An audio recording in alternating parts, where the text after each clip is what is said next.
The winter of 1945 settled over the volcano islands with a dry, abrasive wind that carried volcanic dust across the ridgelines and down into the entrenched positions carved beneath the rock. On an Iwo Jima, an island of barely 8 square miles, the Japanese garrison confronted an approaching reality that their commanders had foreseen but had been unable to prevent. The tightening American encirclement across the Central Pacific had turned the island from an isolated outpost into the next immovable obstacle on the route toward the Japanese home islands. The volcanic silhouette of Mount Suribachi stood at the southern tip, like a fixed marker against the Pacific horizon, its slopes scarred by months of bombardment that had steadily stripped away vegetation, revealing the dark basalt beneath. To the north, the plateau and uneven inland ridges formed a labyrinth of fractured ground, where tunnels and reinforced chambers extended deep below the surface. Signals intelligence, aerial reconnaissance, and the expanding pattern of American naval deployments left little ambiguity about the strategic direction of the conflict. By early February, the defenders understood that a major amphibious landing was imminent. The island had endured repeated air raids since mid-1944, and naval bombardments grew more intense as the months passed. Each attack underscored the growing supremacy of American air and sea power in the region. Supply convoys attempting to reach Iwo Jima suffered continuous losses, leaving the garrison increasingly reliant on limited reserves of ammunition, food, medical supplies, and engineering material. The defenders observed the skies with disciplined routine as waves of bombers crossed overhead, leaving trails that drifted across the atmosphere before dissipating in the crosswinds. At the southern anchor of the island, the shoreline curved in an arc facing the direction from which the main American assault was expected.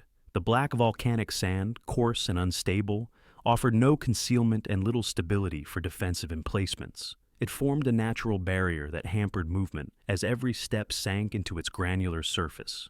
Japanese engineers, aware of the limitations of the terrain, had altered their defensive strategy accordingly. Instead of positioning forces directly on the beaches to repel an initial landing, they focused on inland defenses, where tunnels, command posts, artillery chambers, and interlocking firing positions created a concealed and layered network intended to withstand continuous bombardment. The shifting defensive doctrine reflected a calculated adaptation to the overwhelming strength of the approaching American fleet. Beyond the visible horizon, naval task forces were assembling with precision. Carrier groups, battleships, cruisers, and destroyers concentrated in formations that added weight to the already extensive arc of American control across the Pacific. The Japanese defenders, though unable to observe the full scale of the approaching force, could infer its size from the volume of radio traffic intercepted at higher echelons, the sustained tempo of aerial activity, and the worsening pattern of bombardment. Each passing day narrowed the prospect of reinforcement or evacuation. Communication with the mainland grew sporadic, and the garrison received only brief, factual instructions that emphasized endurance and resistance. Inside the underground command posts, discussions among staff officers concerned the likely sequence of events following the American landing. Estimates of the landing strength varied, but the consensus acknowledged that the attackers would bring substantial infantry divisions, armor, naval fire support teams, and close air support assets. The Japanese defenders had experience fighting in the Central Pacific campaigns and recognized the effectiveness of coordinated American naval and ground operations. Consequently, they prepared for an extended defense, structured around attrition and containment rather than a direct attempt to repel landings at the waterline. The atmosphere on the island grew increasingly subdued. Units rotated through their assigned positions, conducting inspections of weapons, ammunition stores, and tunnel integrity. Volcanic dust accumulated along the walls of underground corridors, where ventilation shafts attempted to regulate airflow. Soldiers moved with steady, measured discipline, aware that extended periods underground would define the coming battle. Many positions were sealed to reduce the impact of bombardment, though this introduced additional challenges related to air quality and lighting. Electric generators provided temporary illumination, but fuel supplies were limited, forcing reliance on simple lamps and rationed power. The coastal observation posts documented each naval bombardment with routine precision. Columns of smoke rose from impact sites where shells tore into the rock, sending fragments across the terrain. The The landscape shifted gradually under constant fire, altering landmarks and complicating surface navigation. Yet the underground defensive network, reinforced with steel and concrete, absorbed much of the impact. The defenders believed that their tunnel system could withstand a prolonged assault, allowing them to regroup even under continuous fire. By the first weeks of 1945, American bombing patterns showed clear adjustments consistent with pre-invasion preparation. Sorties targeted airfields, suspected artillery positions, and known tunnel entrances. Even so, many tunnel complexes remained concealed, and the Japanese command maintained strict control over movement above ground. Only limited reconnaissance parties emerged at dusk to examine bomb damage and ensure that communication lines remained intact. Night offered no complete safety, as American aircraft occasionally conducted low-level passes, but it provided the only practical window for localized maintenance. The strategic importance of Iwo Jima was understood by both sides. For the American command, the island offered airfields positioned along the direct route between the Marianas and Japan. Possession of the island would enable emergency landing zones for damage bombers and the deployment of long-range fighters to escort bombing missions. For the Japanese High Command, the island represented a defensive barrier whose loss would expose the home islands to increased bombardment.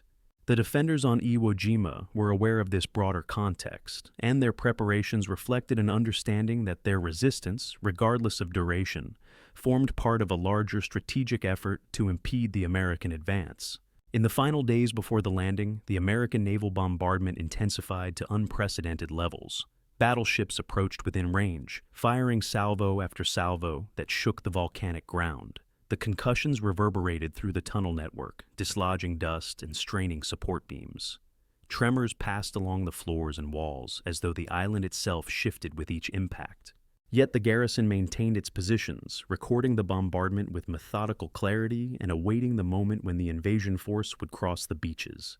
The island's geography remained unchanged in its essential features. The looming height of Mount Suribachi in the south, the undulating terrain stretching northward, the central plateau where airfields lay damaged but identifiable, and the scattered pockets of vegetation that clung to the harsher sections of volcanic rock. However, the character of the landscape had transformed under months of bombardment.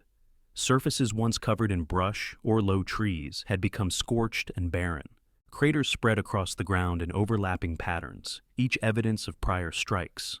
The island appeared stripped of concealment, yet beneath the surface, the defenders maintained a complex system that American forces could not fully assess from the air. The defenders understood that their situation was precarious. Supplies were limited, reinforcements were impossible, and American air and naval superiority were overwhelming. Yet the garrison's discipline remained intact. Orders emphasized conservation of ammunition, adherence to defensive planning, and readiness for prolonged resistance. The Japanese command on the island framed the coming assault as a decisive test of endurance, strategy, and tactical adaptation under conditions of severe disadvantage. As the horizon gradually revealed the outlines of American naval formations, the defenders confronted the culmination of months of preparation. The siege, long anticipated, was now imminent. The weight of accumulated bombardment had not altered the strategic calculus. The island remained a fixed position without the possibility of maneuver, and the Japanese garrison prepared to meet an invasion they knew would dictate the future of the entire Pacific campaign. The origins of Iwo Jima's defensive system can be traced to the broader evolution of Japanese strategic planning during the later stages of the Pacific War. As early as mid-1943, Imperial General Headquarters recognized that the shifting balance of naval and air power would eventually place the Volcano Islands within the direct line of the American advance. The fall of the Marshall and Gilbert Islands, combined with expanding American production capacity, forced Japanese military planners to re-examine the defensive perimeter that had been constructed during the initial years of the conflict. Iwo Jima, positioned halfway between the Marianas and the Japanese home islands, gained new significance as the front line moved inexorably westward. The island's prior use as a limited outpost evolved into its designation as a fortified bastion within the inner defensive zone. Early reconnaissance and engineering surveys documented the island's terrain with the precision required to support long-term fortification. These assessments noted that the volcanic rock beneath the surface presented both opportunities and challenges. The composition allowed for the construction of extensive underground chambers, but excavation required significant labor under conditions of heat and sulfurous emissions. Japanese staff planners weighed these factors against the island's strategic value, concluding that Iwo Jima could be transformed into a defensive position capable of absorbing considerable punishment. Its airfields, though exposed, formed part of the defensive network used to intercept American bombers approaching the home islands. This early mission underscored the island's strategic relevance and led to incremental expansion of troop deployments and construction resources. Archival memoranda reveal that the garrison's initial responsibilities focused primarily on operating the airfields and maintaining radar installations. These early units, operating without expectation of a sustained ground assault, concentrated on detection and interception missions. However, as American carrier raids grew more frequent, Japanese high command reassessed the island's vulnerability. The increasing range of American bombers, combined with improvements in navigation and fuel efficiency, placed the volcano islands within effective reach. By late 1944, the successful capture of the Marianas provided the United States with bases capable of launching large-scale strategic bombing raids on the Japanese mainland. This development marked a turning point in the island's defensive planning. Internal communications between the Central Pacific Area Army and the Engineering Corps outlined a revised approach. Rather than designing surface-based fortifications that would be easily neutralized by American naval firepower, Japanese planners proposed an integrated system of underground defenses. These included command posts, ammunition depots, artillery chambers, and hospitals, all connected through tunnels and protected by reinforced rock. The intention was not to repel landings directly, but to create a defense capable of sustaining prolonged resistance even under isolating conditions. By placing emphasis on endurance rather than counterattack, the plan reflected a pragmatic recognition of the limited resources available to the garrison. The appointment of Lieutenant General Tadamichi Kuribayashi in 1944 further shaped the island's defensive doctrine. Kuribayashi arrived with an understanding of the overwhelming industrial strength of the United States, informed by his previous diplomatic assignments and service abroad. Archival correspondence indicates that he sought to implement a strategy that would maximize the limited assets at his disposal. He advocated reducing reliance on traditional banzai charges and surface fortifications, believing such tactics offered minimal defensive value under the conditions likely to prevail during an American assault. Instead, Kuribayashi emphasized dispersion, concealment, and careful allocation of firepower to inflict sustained attrition on advancing American forces. Construction records from late 1944 describe the extensive measures taken to realize this doctrine. Thousands of engineering personnel, alongside infantry units assigned to construction duties, labored to carve tunnels and chambers across the island's central and northern sectors. These efforts required continuous excavation under difficult conditions. The heat within the tunnels often exceeded comfortable limits, requiring frequent rotation of labor crews. Ventilation shafts and reinforced supports were installed to mitigate structural strain caused by bombardment. Each new corridor represented an attempt to transform the island into a cohesive defensive network capable of functioning with minimal surface exposure. Historical analyses of the defensive plan note that its origins reflected both strategic calculation and the realities of Japan's deteriorating position. The loss of naval supremacy meant that Iwo Jima could not rely on external reinforcement once direct confrontation with American forces began. Japanese military leadership understood that logistics would restrict the volume of supplies reaching the island. The garrison was therefore instructed to prepare for self-sufficiency. Documented directives stressed conservation of ammunition, establishment of protected medical stations, and stockpiling of rations. However, shipments were increasingly intercepted, and supply quantities diminished over time. This scarcity became part of the defensive planning, influencing decisions regarding the placement of units and the distribution of heavy weapons. The origins of the island's defense architecture were also shaped by the geographic distribution of its airfields. The primary and secondary airstrips lay exposed along the central plateau, making them vulnerable to bombardment. Despite this, the The Japanese High Command considered them essential for reconnaissance and interception missions. Engineers reinforced revetments and constructed protective shelters around key facilities. Yet, continual American air raids degraded operational capacity. By late 1944, these airfields functioned primarily as staging points for limited operations, though their strategic significance persisted in planning documents. Kuribayashi's arrival brought additional refinement. He reviewed existing plans, reorganized defensive sectors, and reassessed the positioning of artillery. He favored placing heavy guns within enclosed chambers rather than open emplacements, aiming to preserve them from pre-invasion bombardment. His directives encouraged the use of interlocking fields of fire, forcing American troops to advance through zones of concentrated resistance. These decisions were rooted in the recognition that the island's garrison, though determined, could not prevent landings. The defensive plan would therefore focus on inflicting the maximum possible delay and cost upon the attackers, in line with broader Japanese strategic goals at that stage of the war. The origins of the defensive structure were further influenced by intelligence assessments conducted in Tokyo. Analysts predicted that the United States would require a forward base to support long-range bombing operations. Iwo Jima's location made it an expected target. Planners envisioned that a prolonged defense could disrupt American scheduling, consume substantial resources, and potentially delay further operations closer to the Japanese mainland. This assessment, though constrained by limited intelligence regarding American force availability, shaped policy directives transmitted to the island's command. By early 1945, the defensive system on Iwo Jima had grown into an interconnected underground complex, the product of months of labor and strategic adaptation. Though incomplete in places due to material shortages and time constraints, it represented a deliberate attempt to reshape the island into a defensive position, aligned with Japan's broader strategic conditions. The origins of this system lay not only in the geographic features of the island, but also in the recognition that the conflict had entered a phase in which defensive endurance held greater strategic significance than maneuver. The garrison prepared to rely on this system as the American fleet drew nearer, knowing that the defenses they had constructed formed the only barrier between the advancing forces and the home islands beyond.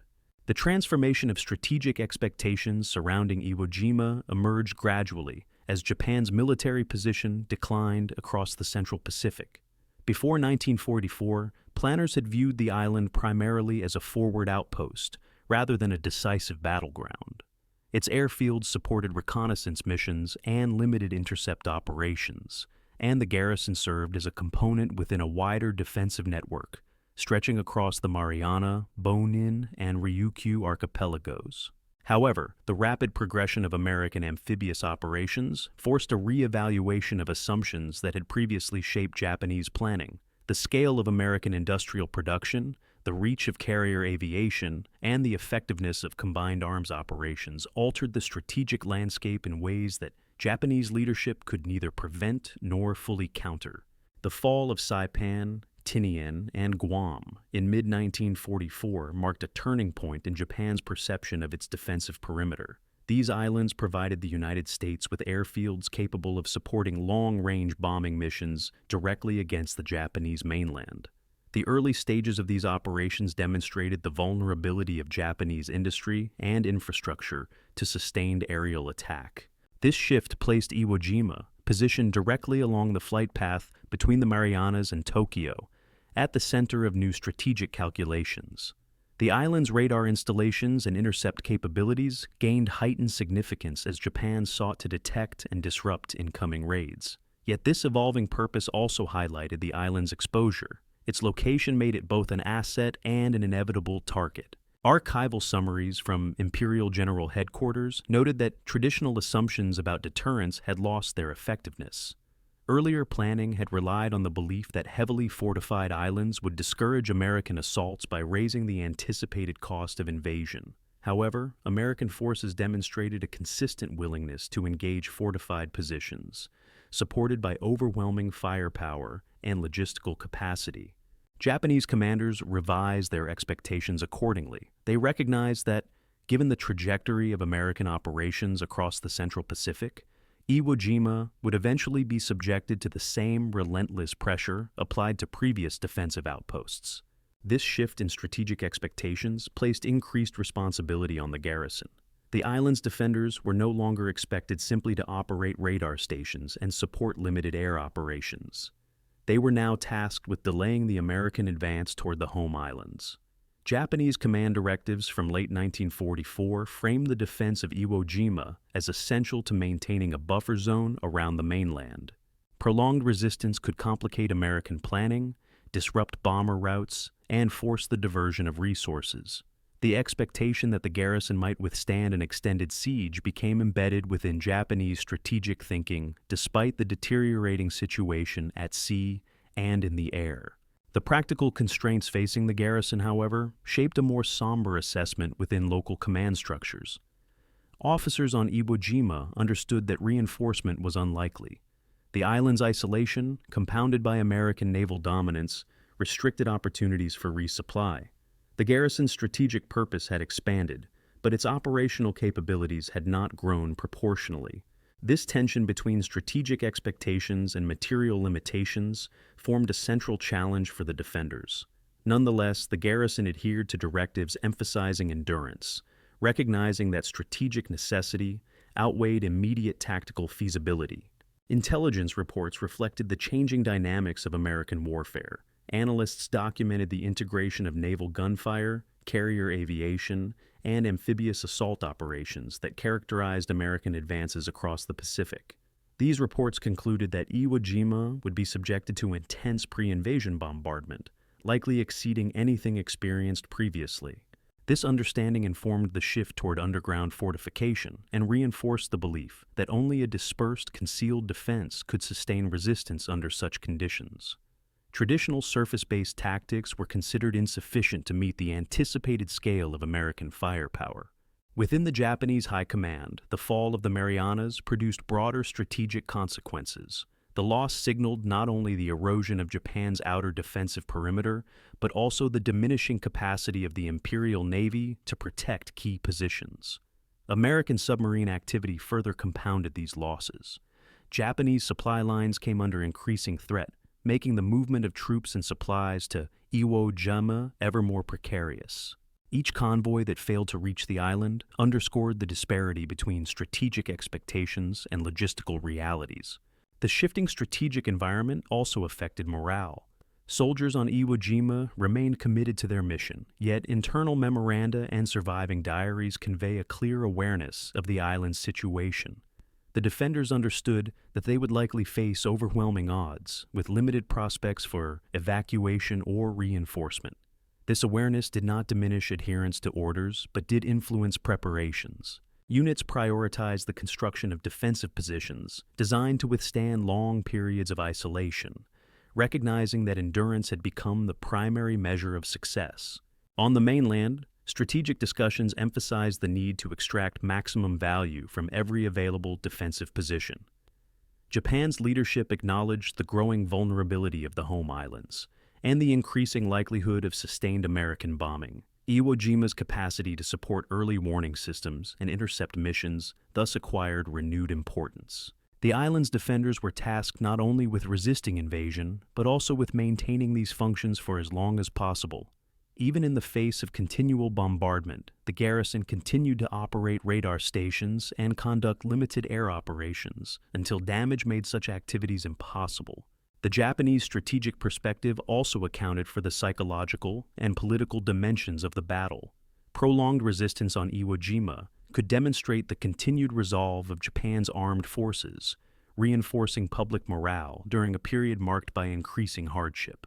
However, this expectation placed additional pressure on the garrison, which now bore responsibility for upholding both strategic and symbolic objectives. As American forces intensified their preparations, strategic expectations shifted once more. The Japanese High Command recognized that the battle for Iwo Jima would likely influence the tempo of subsequent operations in the Pacific. The island's defense could delay the establishment of forward American air bases, affecting the frequency and scale of bombing raids on Japan. Planners hoped that this delay would provide time to reorganize defenses on the mainland and reinforce key positions within the remaining defensive perimeter. The strategic shock that accompanied Japan's losses across the Pacific thus reshaped the role of Iwo Jima within the wider conflict. What had once been a peripheral outpost became a critical element within a shrinking defensive network. The garrison's mission reflected this transformation. They were to defend the island not with the expectation of victory, but with the understanding that their resistance might influence the broader course of the war. As the American fleet approached, the gap between strategic necessity and operational capacity became increasingly evident, yet the defenders remained committed to their assigned role, aware that the coming battle would test the limits of their preparation and resolve. The surviving documentation concerning the Japanese preparation of Iwo Jima provides a detailed and sober record of the island's transformation during the months preceding the American landing. These records, drawn from staff journals, engineering logs, construction rosters, and internal memoranda, illustrate the systematic effort to reshape the volcanic terrain into a defensive structure capable of enduring extensive bombardment. They also reveal the strain placed upon the garrison as it worked under conditions of scarcity, constant air attack, and increasing isolation. The engineering corps kept meticulous notes regarding excavation progress. These notes describe the daily labor cycles required to carve tunnels through the dense volcanic rock. Workers operated in rotating shifts, often under poor ventilation, as digging deeper into the island generated heat that accumulated rapidly within enclosed spaces.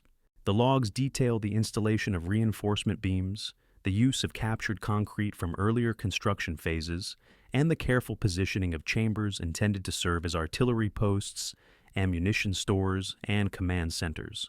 Each entry cataloged the distances between adjacent tunnels, the angles of connecting passages, and the thickness of overlying rock. The precision reflected both necessity and doctrine. The defensive system relied on careful coordination between subterranean positions that could support one another even when the surface became impassable.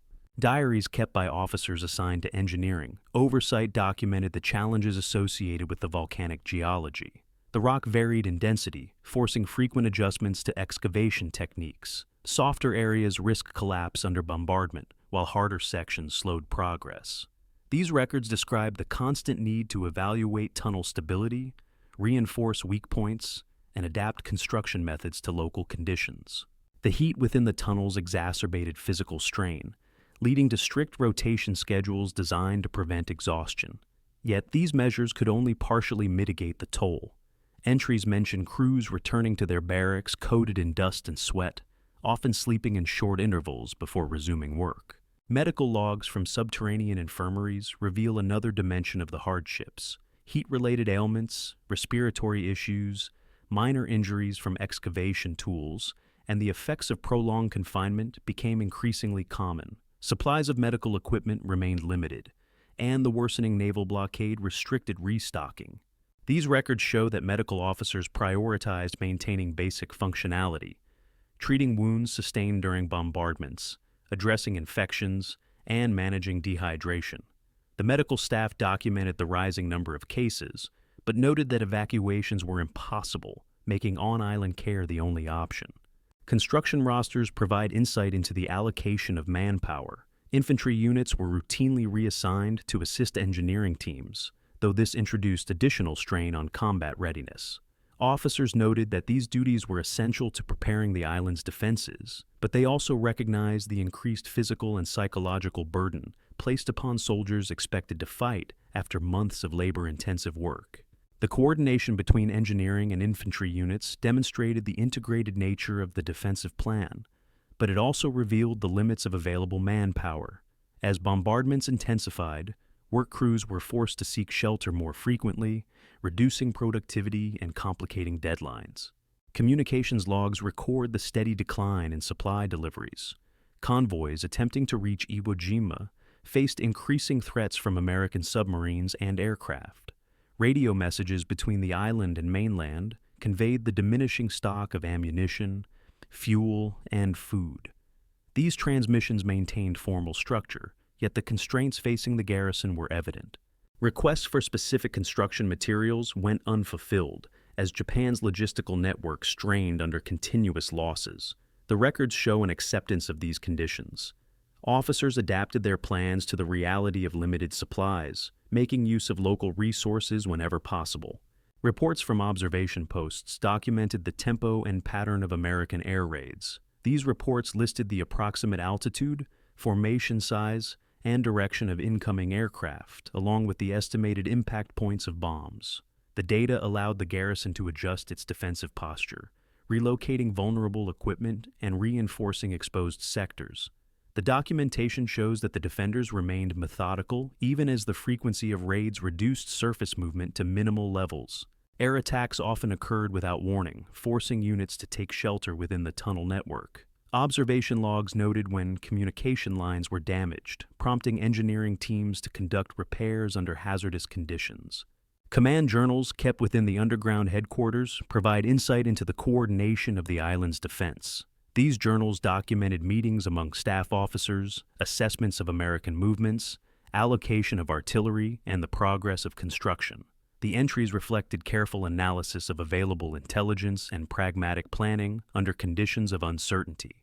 Staff officers maintained an objective tone, recording the evolving situation without embellishment. Their entries described the necessity of adjusting plans in response to bombardment damage, supply limitations, and intelligence estimates derived from both aerial observation and intercepted communications. The hardships experienced by the civilian laborers, who had been brought to the island during earlier phases of construction, were noted in administrative records. These individuals faced the same conditions as military personnel, but lacked the formal support structures available to soldiers. Many were reassigned to tasks critical to the island's defensive infrastructure, including carpentry, masonry, and logistics support. The records indicate that their role, though less documented, contributed significantly to the construction of the underground network. As conditions deteriorated, these laborers worked under the same bombardment and scarcity as the garrison, forming part of the island's broader defensive effort. Food ration logs reveal the gradual decline in supplies. Initially, the garrison maintained a predictable ration schedule, but entries from late 1944 show increasing restrictions. Supplies of rice, preserved fish, vegetables, and other staples dwindled. Soldiers adapted to reduced portions, and efforts were made to stretch remaining resources. These measures, though necessary, contributed to fatigue among units already strained by construction duties and frequent air raids.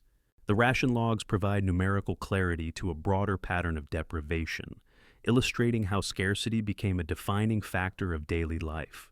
The records also include documents detailing the installation of communication cables, electrical wiring, and ventilation systems. These technical notes demonstrate the complexity of maintaining a functioning underground defense under continuous threat. Ventilation shafts required careful placement to avoid detection, and electrical wiring had to be protected from bombardment vibrations. Engineers installed redundant systems when possible, though material shortages often prevented full redundancy. These challenges are evident in reports describing outages within the tunnel network and the measures taken to restore basic functions. Training records illustrate how units adapted to underground warfare. Soldiers practiced movement through tunnels, coordination between adjacent chambers, and the operation of weapons from concealed positions. These records show a deliberate effort to adjust tactics to the environment. Firing drills were conducted both above and below ground, though surface exercises became increasingly rare as bombardments intensified. Training logs outline the sequence of actions expected when the invasion began, emphasizing discipline, coordination, and conservation of ammunition. All of these surviving documents, while varied in purpose, convey a consistent picture of preparation conducted under mounting hardship. The garrison faced continuous pressure from air raids, inadequate supplies, and the physical demands of excavation. Yet the records show disciplined adherence to the defensive plan, a structured approach to problem solving, and a commitment to fulfilling the mission assigned by higher command. As the American fleet drew nearer, these preparations reflected both the determination of the defenders and the limits imposed by their circumstances. The documentation provides a detailed account of how an isolated island became the center of an expanding defensive effort, shaped by necessity, labor, and the unyielding pressures of a war that had turned decisively against Japan. As 1945 approached, the defensive preparations on Iwo Jima unfolded under intensifying pressure that originated far beyond the island's immediate horizon. The weight of the Pacific conflict, concentrated gradually upon this small volcanic outpost as American forces drew closer, supply routes constricted, and the strategic situation surrounding Japan deteriorated. The cumulative effect of these pressures shaped every decision made by the garrison, influencing logistics, deployment, and the overall defensive posture. The island became not only an isolated fortification, but also a reflection of Japan's diminishing capacity to influence events across the wider front. The first and most visible source of pressure came from the air. American bombers, departing from recently secured bases in the Marianas, conducted repeated sorties that targeted Iwo Jima's airfields, radar stations, and any identifiable surface installations. These raids, though limited initially, intensified steadily as American planners refined their pre-invasion bombardment strategy. The garrison's observation logs describe sustained periods of aerial assault, in which visibility was obscured by drifting smoke and ash. Each raid added to the cumulative damage, leaving surface structures increasingly unusable and forcing the defenders to shift their operations underground. In addition to aerial bombardment, naval pressure expanded as American carrier groups extended their operational reach. Beginning in late 1944, American task forces positioned themselves to strike the island at will. Their aircraft conducted reconnaissance overflight patterns that revealed the diminishing capacity of the Japanese to maintain surface defenses. The naval bombardments that followed exploited the vulnerabilities documented during these reconnaissance missions. Battleships, cruisers, and destroyers subjected the island to methodical fire intended to degrade defensive positions before the eventual landing. The garrison faced equally significant pressure from diminishing supply channels. Japanese naval convoys attempted to deliver ammunition, food, and replacement equipment, but the expanding range of American submarines and long-range patrol aircraft severely restricted these efforts. Many convoys were intercepted before reaching the Bonin Islands. Internal communications between Iwo Jima and mainland command headquarters illustrate how Japanese leadership attempted to allocate resources in the face of these mounting losses.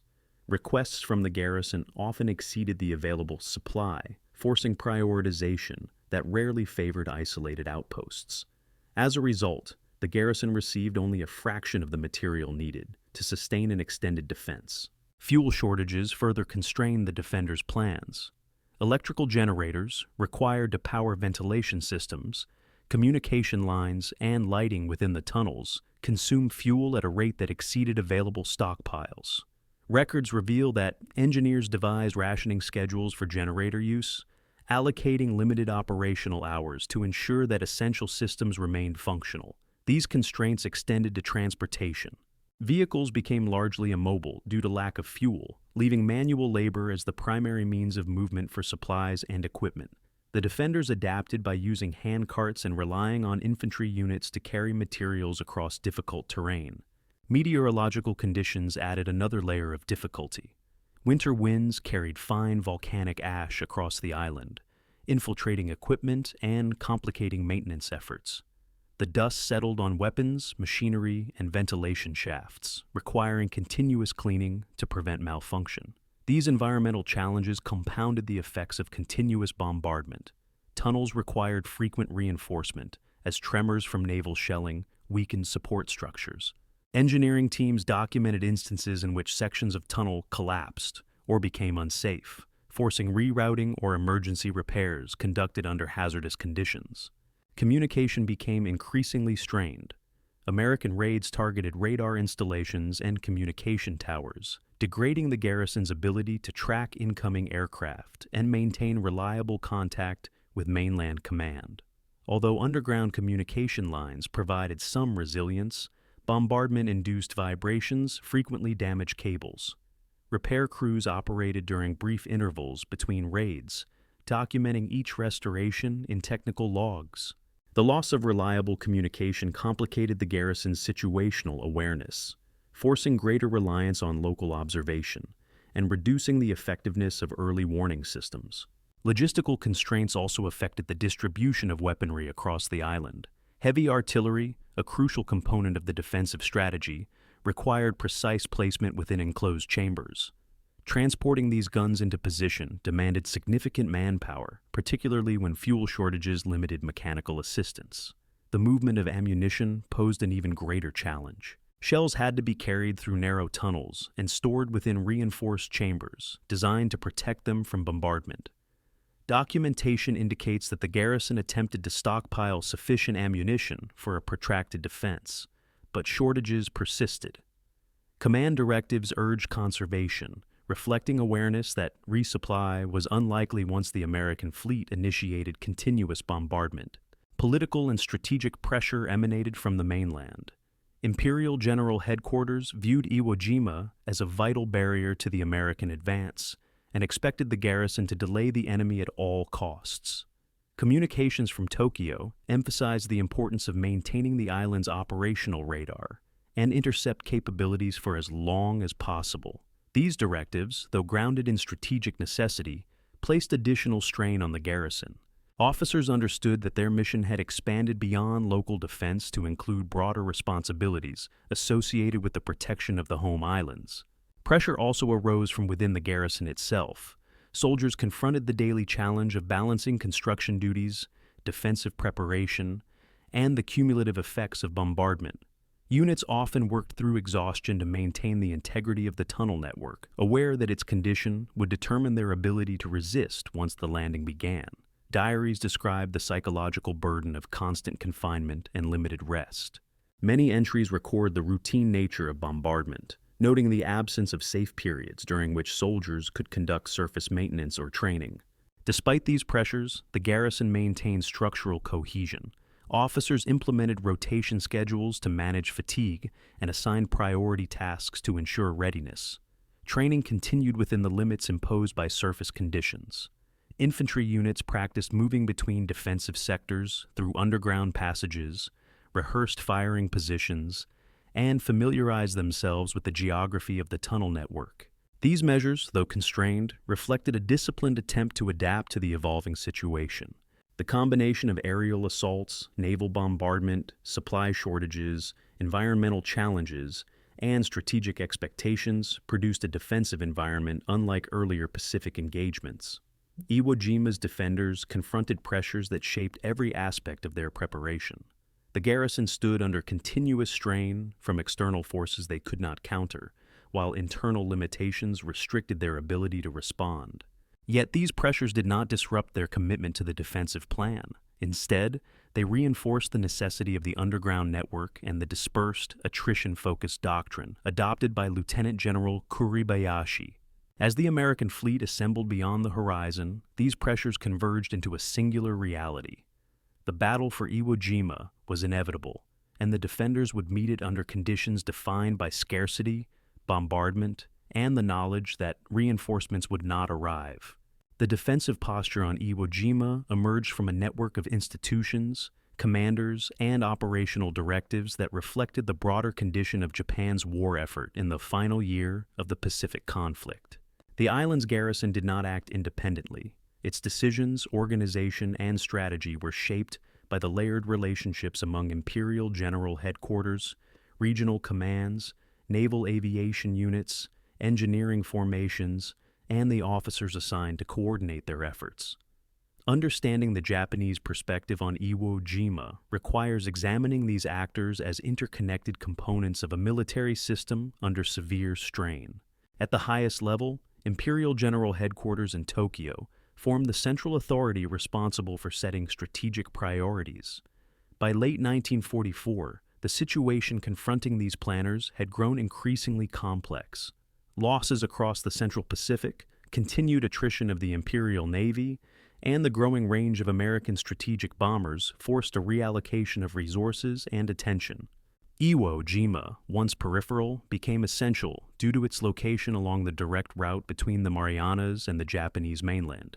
Command directives issued from Tokyo emphasized the necessity of defending every available barrier that could slow the American advance. Iwo Jima's role within this tightening defensive perimeter placed heavy expectations on the garrison and on the officers responsible for its preparation. Within this structure, the Central Pacific Area Army acted as the regional authority overseeing defensive operations across the Bonin and Volcano Islands.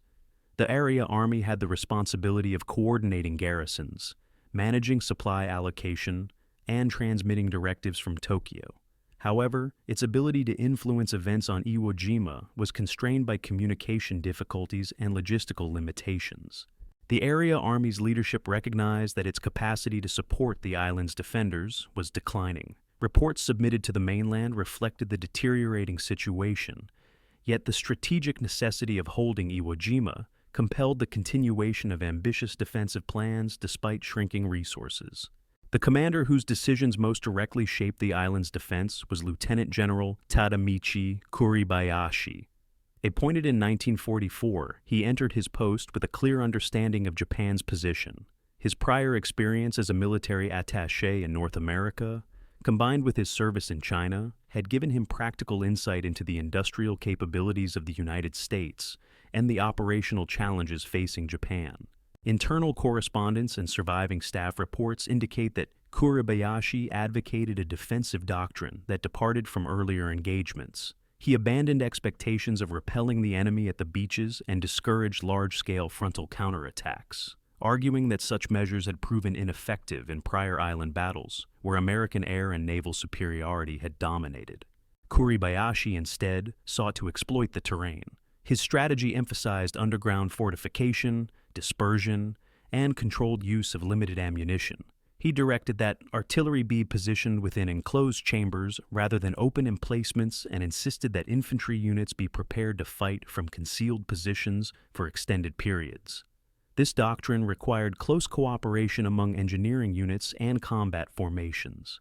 Kuribayashi's leadership style, reflected in staff journals, emphasized discipline, measured planning, and the avoidance of unnecessary losses. His directives framed the island's defense as a long-term effort focused on attrition rather than decisive counterstrike. Supporting Kuribayashi was a staff of officers tasked with implementing the island's defensive architecture. These included operations officers, engineering coordinators, artillery specialists, logistics personnel, and communications officers. Their responsibilities were defined by the constraints of the underground network. Operations officers oversaw sector assignments and battlefield coordination, reviewing intelligence reports and adjusting troop placements as bombardment reshaped the terrain. Engineers supervised tunnel construction, reinforcement, and expansion, while artillery officers managed the placement of heavy guns and maintained ammunition discipline. Communication officers ensured that underground lines remained functional, adapting to repeated damage from bombardment. The Imperial Japanese Navy also played a role in shaping the island's early defense. Before the naval situation deteriorated, naval aviation units operated from Iwo Jima's airfields, providing reconnaissance and limited intercept capability. Naval personnel constructed revetments, maintained aircraft, and operated radar installations. However, as American air raids intensified and naval losses mounted, the capacity of these units diminished. Many aircraft were destroyed on the ground or became unable to operate due to fuel shortages. Naval command structures remained present on the island but shifted their focus to supporting the broader defensive effort as air operations declined. The relationship between Army and Navy personnel on Iwo Jima required close coordination. Records indicate that the two branches shared resources, communication lines, and maintenance responsibilities, though their operational roles differed. Army units assumed primary responsibility for the ground defense, while remaining naval personnel contributed to communications and observation duties. The blending of these roles reflected the shrinking availability of manpower and the necessity of integrating all available resources into the overall defensive structure.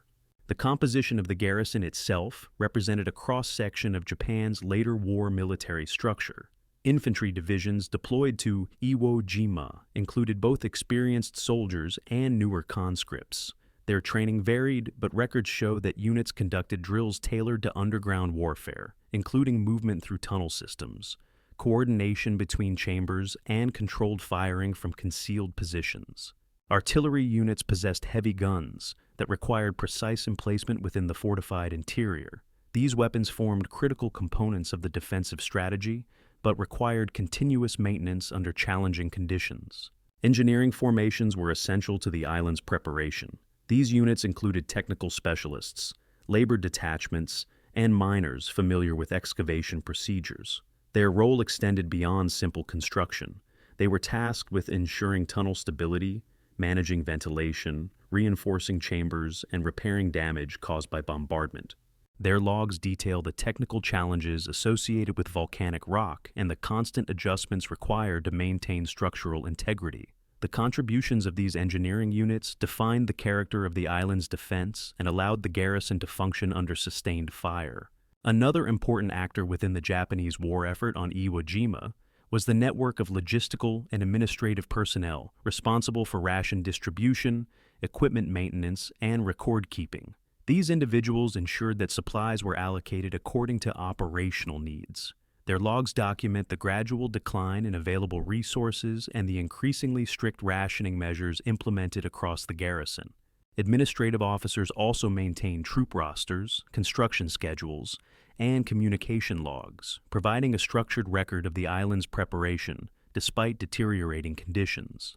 The medical corps formed another indispensable component of the defensive effort. Medical officers and orderlies operated underground infirmaries equipped with limited supplies. They treated injuries from excavation accidents, bombardment fragments, and respiratory ailments caused by dust and poor ventilation. Their records reveal the constraints imposed by dwindling medical stockpiles.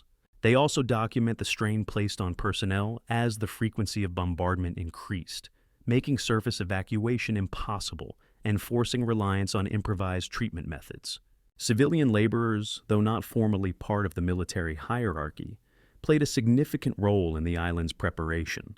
They assisted with construction, transportation, and maintenance tasks, often working alongside military personnel. Their presence expanded the available labor pool, though they faced the same hardships and dangers as soldiers.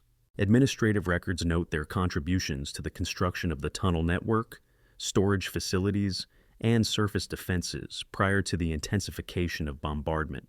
These actors operated within a framework defined by Japan's strategic circumstances. As American forces approached, the resources available to support Iwo Jima diminished, forcing each component of the defensive system to adapt. Imperial General Headquarters issued directives based on strategic necessity, while the Central Pacific Area Army attempted to coordinate support despite limited means. Kuribayashi translated these directives into a coherent defensive doctrine tailored to the island's geography and the realities of American firepower. Engineering units built the physical structure of this defense, infantry units prepared to endure the final assault, and administrative personnel maintained the essential functions of a garrison cut off from reinforcement. The defenders of Iwo Jima represented a complex intersection of organizational layers, each reflecting the broader condition of Japan's war effort in early 1945. Their actions, shaped by the constraints imposed upon them, collectively define the island's resistance. As American naval forces assembled beyond the horizon, these actors continued to perform their roles with discipline, knowing that the coming battle would test the limits of their preparation and resolve. As the American approach toward Iwo Jima accelerated, the Japanese command structure responsible for the island confronted a series of strategic crossroads that would shape every dimension of the coming battle. These decisions were not made in isolation.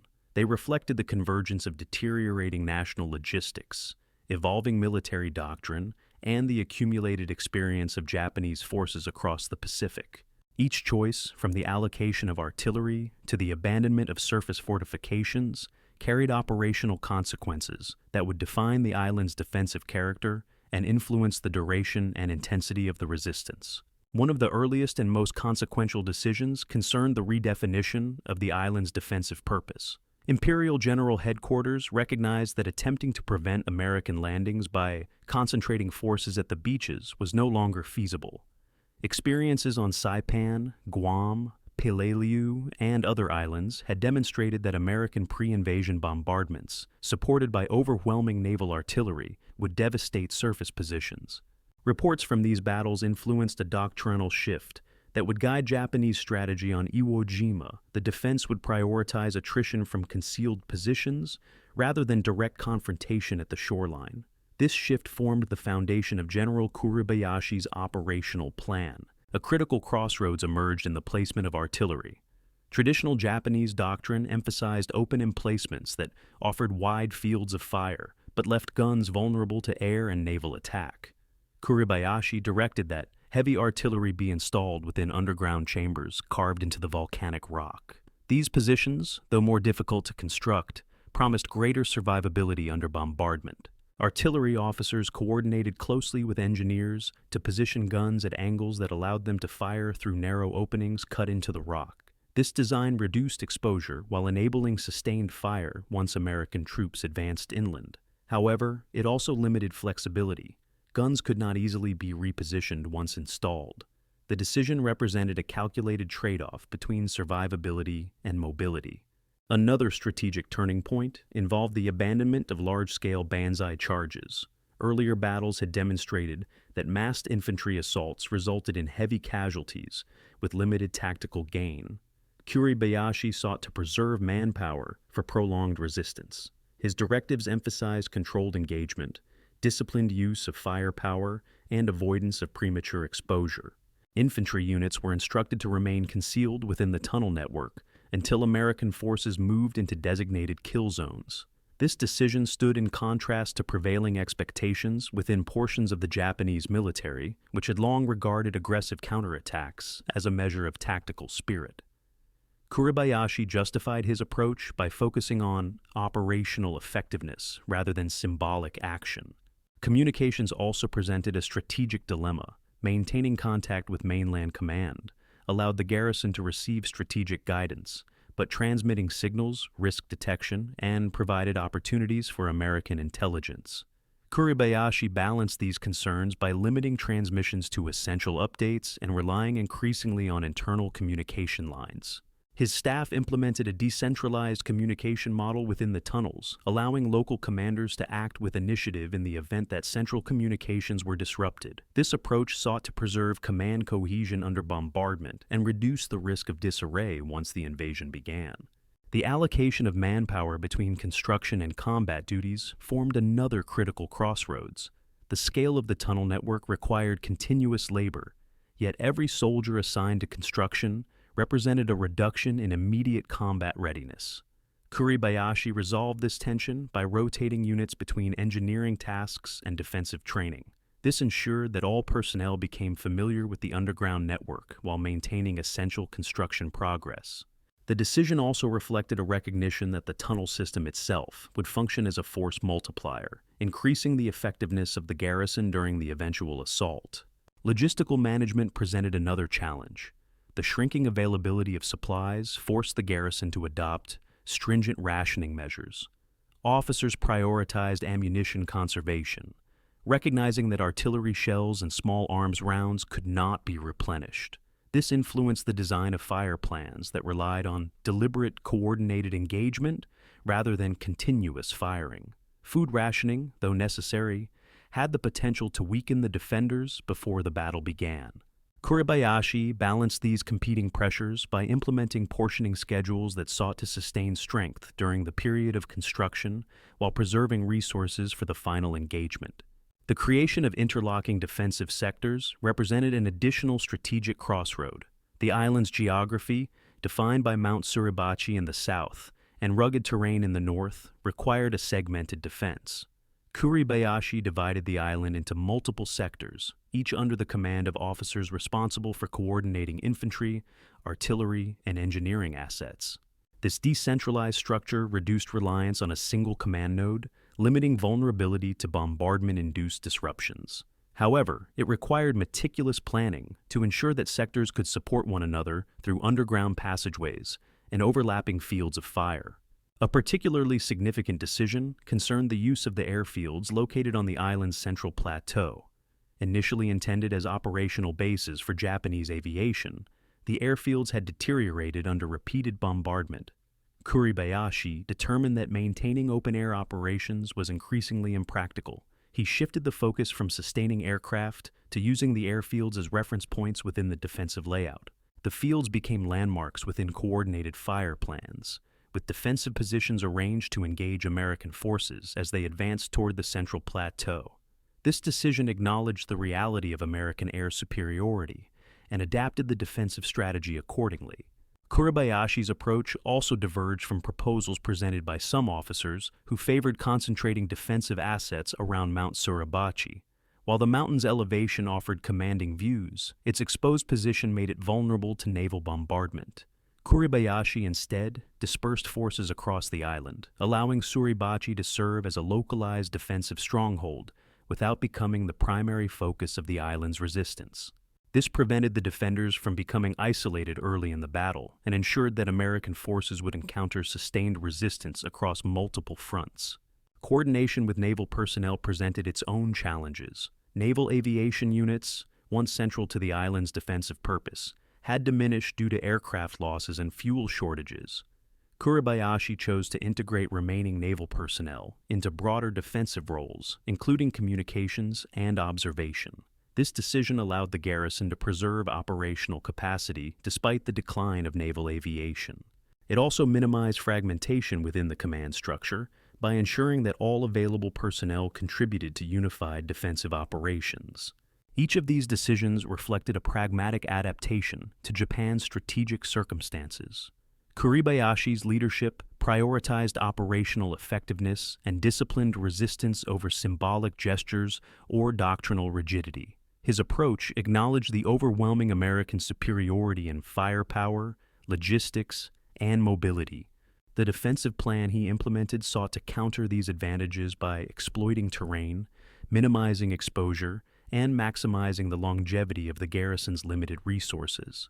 As the American fleet approached Iwo Jima in early 1945, the strategic crossroads confronted by the Japanese command solidified into a coherent defensive doctrine. The decisions made during these months defined the conditions under which the battle would unfold. The garrison's preparations reflected an understanding that the outcome of the battle was shaped less by the possibility of victory than by the necessity of resistance under severe constraints. This recognition guided the final adjustments to defensive positions, as the island braced for the arrival of an invasion force that would exploit every available advantage. As the final phase of preparation unfolded, the defenders of Iwo Jima confronted an increasingly complex operational environment, shaped by the interplay of geography, resource scarcity, evolving intelligence assessments, and the persistent effects of American bombardment. The defensive plan, though structured around a coherent doctrine emphasizing concealment, attrition, and dispersion, required continual modification as new challenges emerged. These adjustments did not reflect uncertainty in strategic direction, but rather the growing complexity inherent in defending an isolated island under constant pressure. The most immediate source of complexity arose from the island's terrain. While the volcanic geology offered opportunities for constructing an extensive underground network, the uneven distribution of hard and soft rock created logistical difficulties. Some sectors provided stable foundations for deep tunnels, while others contained porous layers prone to collapse. Engineering reports describe the difficulty of identifying reliable strata that could sustain artillery chambers and command posts. Each tunnel required continuous evaluation, and the need to reinforce weak points strained manpower. The interconnected system that gave the defense its strength also introduced vulnerabilities. Damage in one corridor could disrupt communications or isolate adjacent sectors. Bombardment intensified these geological challenges. American naval artillery produced tremors that reverberated throughout the tunnel network. Logs kept by engineering officers document repeated structural failures that required immediate attention. The necessity of reinforcing compromised corridors diverted labor from ongoing construction projects, delaying the completion of key defensive chambers. As the bombardment escalated in the weeks before the invasion, the engineering units were forced into a reactive posture, repairing damage faster than they could expand the network. This tension between maintenance and construction introduced operational uncertainty into the defensive plan. Intelligence limitations added another layer of complexity. Japanese commanders relied on observation posts and intermittent communications with Tokyo to assess American intentions. However, the loss of radar installations and the degradation of communication lines limited the flow of reliable information. Reports from the mainland often lagged behind evolving American movements, and the garrison was left to infer strategic changes based on the frequency and direction of air raids and naval bombardment. This placed pressure on operations officers to interpret incomplete data, adjusting troop placements and fire plans without confirmation of enemy strength or exact landing sites. Competing assessments within the command structure occasionally complicated planning. Some officers argued for reinforcing the southern sector around Mount Suribachi, citing its prominent elevation and potential to disrupt the initial American advance. Others favored strengthening the central plateau, where the airfields provided likely objectives for American forces. Kuribayashi resolved these discussions by dispersing forces across multiple zones while integrating the tunnel system to support lateral movement. Yet the need to reconcile differing interpretations consumed staff time and added to the operational strain. Logistical constraints further complicated the defensive posture. As supplies dwindled, the garrison confronted the challenge of allocating resources among competing priorities. Ammunition stockpiles required protection within reinforced chambers, but limited space restricted the volume that could be stored in any single location. Food rations had to be distributed evenly across dispersed units, often requiring movement through tunnels already congested with engineering equipment and personnel on the move. Medical supplies, already in short supply, required careful preservation, yet the increasing pace of bombardment produced a rise in injuries even before the landing began. Ventilation posed a significant challenge within the expanding underground network. As tunnels lengthened and interconnected chambers multiplied, air circulation became increasingly difficult to maintain.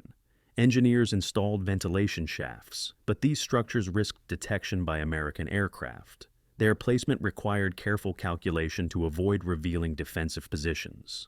The balance between concealment and survivability demanded constant adjustment, and the engineering logs record concerns about air quality in some of the deeper chambers. Poor ventilation affected soldiers' stamina, complicating training and construction efforts. Another dimension of complexity emerged from the need to integrate naval personnel into the broader defense. As naval aviation operations collapsed under bombardment and fuel shortages, remaining naval units transitioned to roles involving communications, observation, and logistical support. This integration required adjustments in command relationships and coordination procedures. Army and Navy personnel, accustomed to distinct operational cultures, had to adapt to shared responsibilities within confined spaces. Administrative records show that Kuribayashi promoted cooperation through clear directives that emphasized the unified purpose of the island's defense. Even so, differences in training and organizational norms required time to reconcile. Operational complexity also increased as the garrison prepared for combat within the tunnel network. Training units to fight from enclosed positions demanded new procedures. Infantry soldiers practiced ambush tactics, coordinated within narrow corridors, and rehearsed movements that required precise timing to avoid congestion. These training exercises had to be conducted quietly to avoid detection, further limiting their scope. Fire discipline became a central component of preparation. Units learned to wait until American forces reached pre-designated zones before engaging, a tactic requiring coordination across multiple defensive sectors. This introduced additional communication requirements, placing further strain on an already fragile system. The psychological dimension of complexity cannot be overlooked. Soldiers operated in an environment where the distinction between preparation and combat became increasingly blurred. Continuous bombardment created an atmosphere of constant tension. Diaries document the difficulty of sustaining focus under conditions where rest was limited and uncertainty prevailed. The absence of reliable information regarding the timing of the invasion heightened this strain.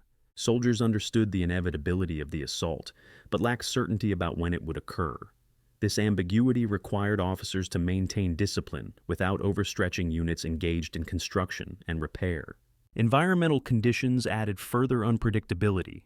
The island's volcanic dust infiltrated weapons, machinery, and ventilation systems. It settled on clothing and skin, creating discomfort and requiring constant cleaning.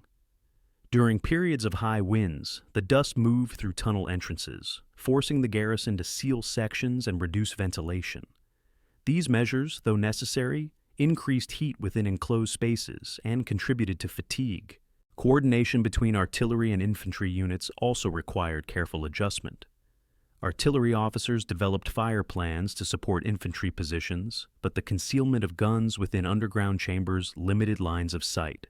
Spotting required reliance on pre-planned coordinates and communication channels susceptible to disruption. The defensive plan relied on precision rather than volume, leaving little room for error once the battle began. Despite these challenges, the complexity of the defensive effort did not indicate disorganization. Rather, it reflected the intricate nature of preparing for a battle under circumstances defined by isolation, attrition, and overwhelming external pressure. Every layer of the garrison's operations, from tunnel construction to resource distribution, responded to evolving conditions that amplified the demands placed upon the defenders. As the American fleet approached and bombardments intensified, the Japanese command continued to refine its defensive plan, aware that the complexity of the situation would only increase once the invasion began. The garrison accepted that their ability to influence the broader war was limited, yet their actions within this confined and unforgiving environment reflected a deliberate, disciplined attempt to prepare for a battle they knew would unfold under the most difficult conditions. The defensive doctrine implemented on Iwo Jima has generated sustained analysis among historians, seeking to understand both its origins and its intended effects. While the basic contours of the strategy, concealed fortifications, dispersed positions, controlled fire discipline, and the rejection of large-scale counterattacks, are well documented, interpretations diverge regarding the motivations behind these decisions and the extent to which they reflected broader Japanese military thinking. Examining these interpretations provides insight into the strategic framework within which the defenders operated and the complexities inherent in reconstructing their decision-making. The traditional interpretation emphasizes the influence of Lieutenant General Tadamichi Kuribayashi. According to this view, his personal experience, particularly his exposure to American industrial capacity during his diplomatic service, shaped his understanding of the overwhelming disparity between Japanese and American resources. Proponents of this interpretation argue that Kuribayashi recognized early that conventional defensive tactics would be ineffective. His decision to abandon counterattacks at the shoreline, refrain from banzai charges, and employ underground positions is seen as a deliberate departure from standard practice driven by practical assessment rather than doctrinal loyalty. This school of thought credits Kuribayashi with implementing a unique defensive approach aimed at maximizing attrition and prolonging resistance.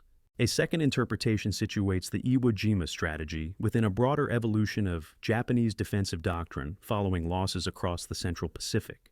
Analysts note that earlier battles, including those on Tarawa, Saipan, and Peleliu, demonstrated the limited value of surface fortifications in the face of superior American firepower.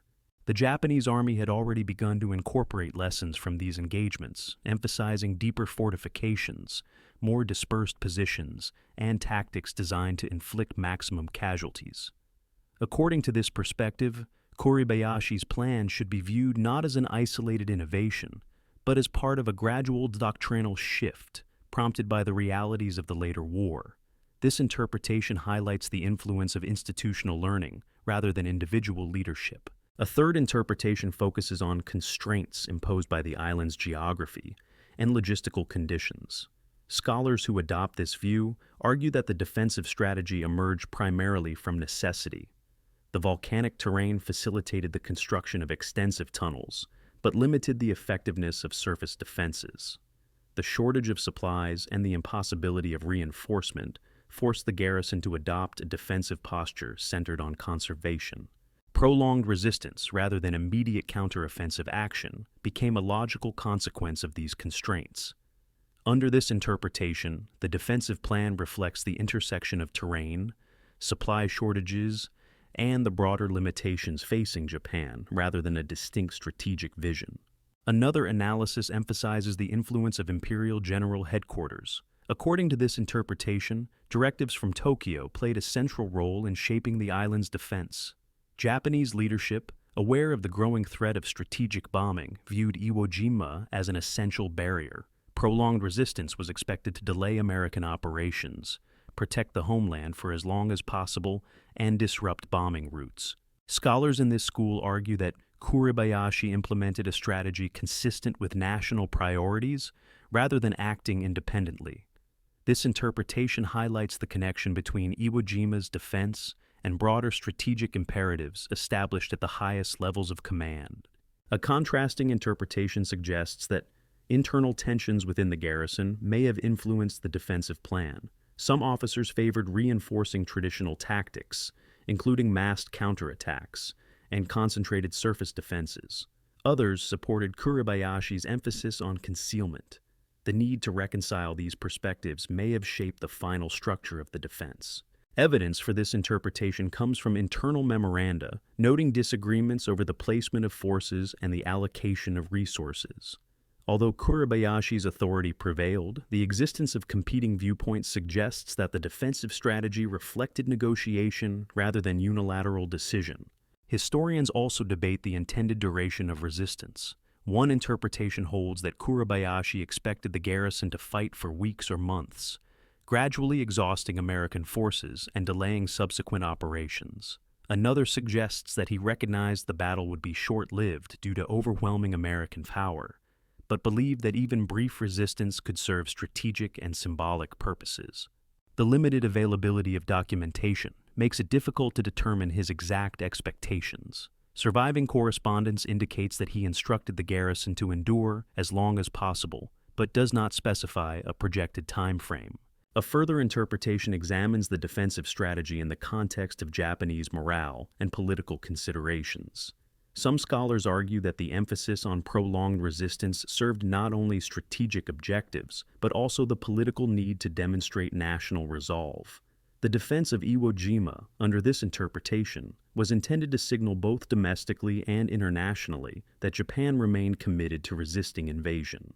This perspective views the defensive plan as part of a broader effort to sustain morale and cohesion during a period of increasing hardship.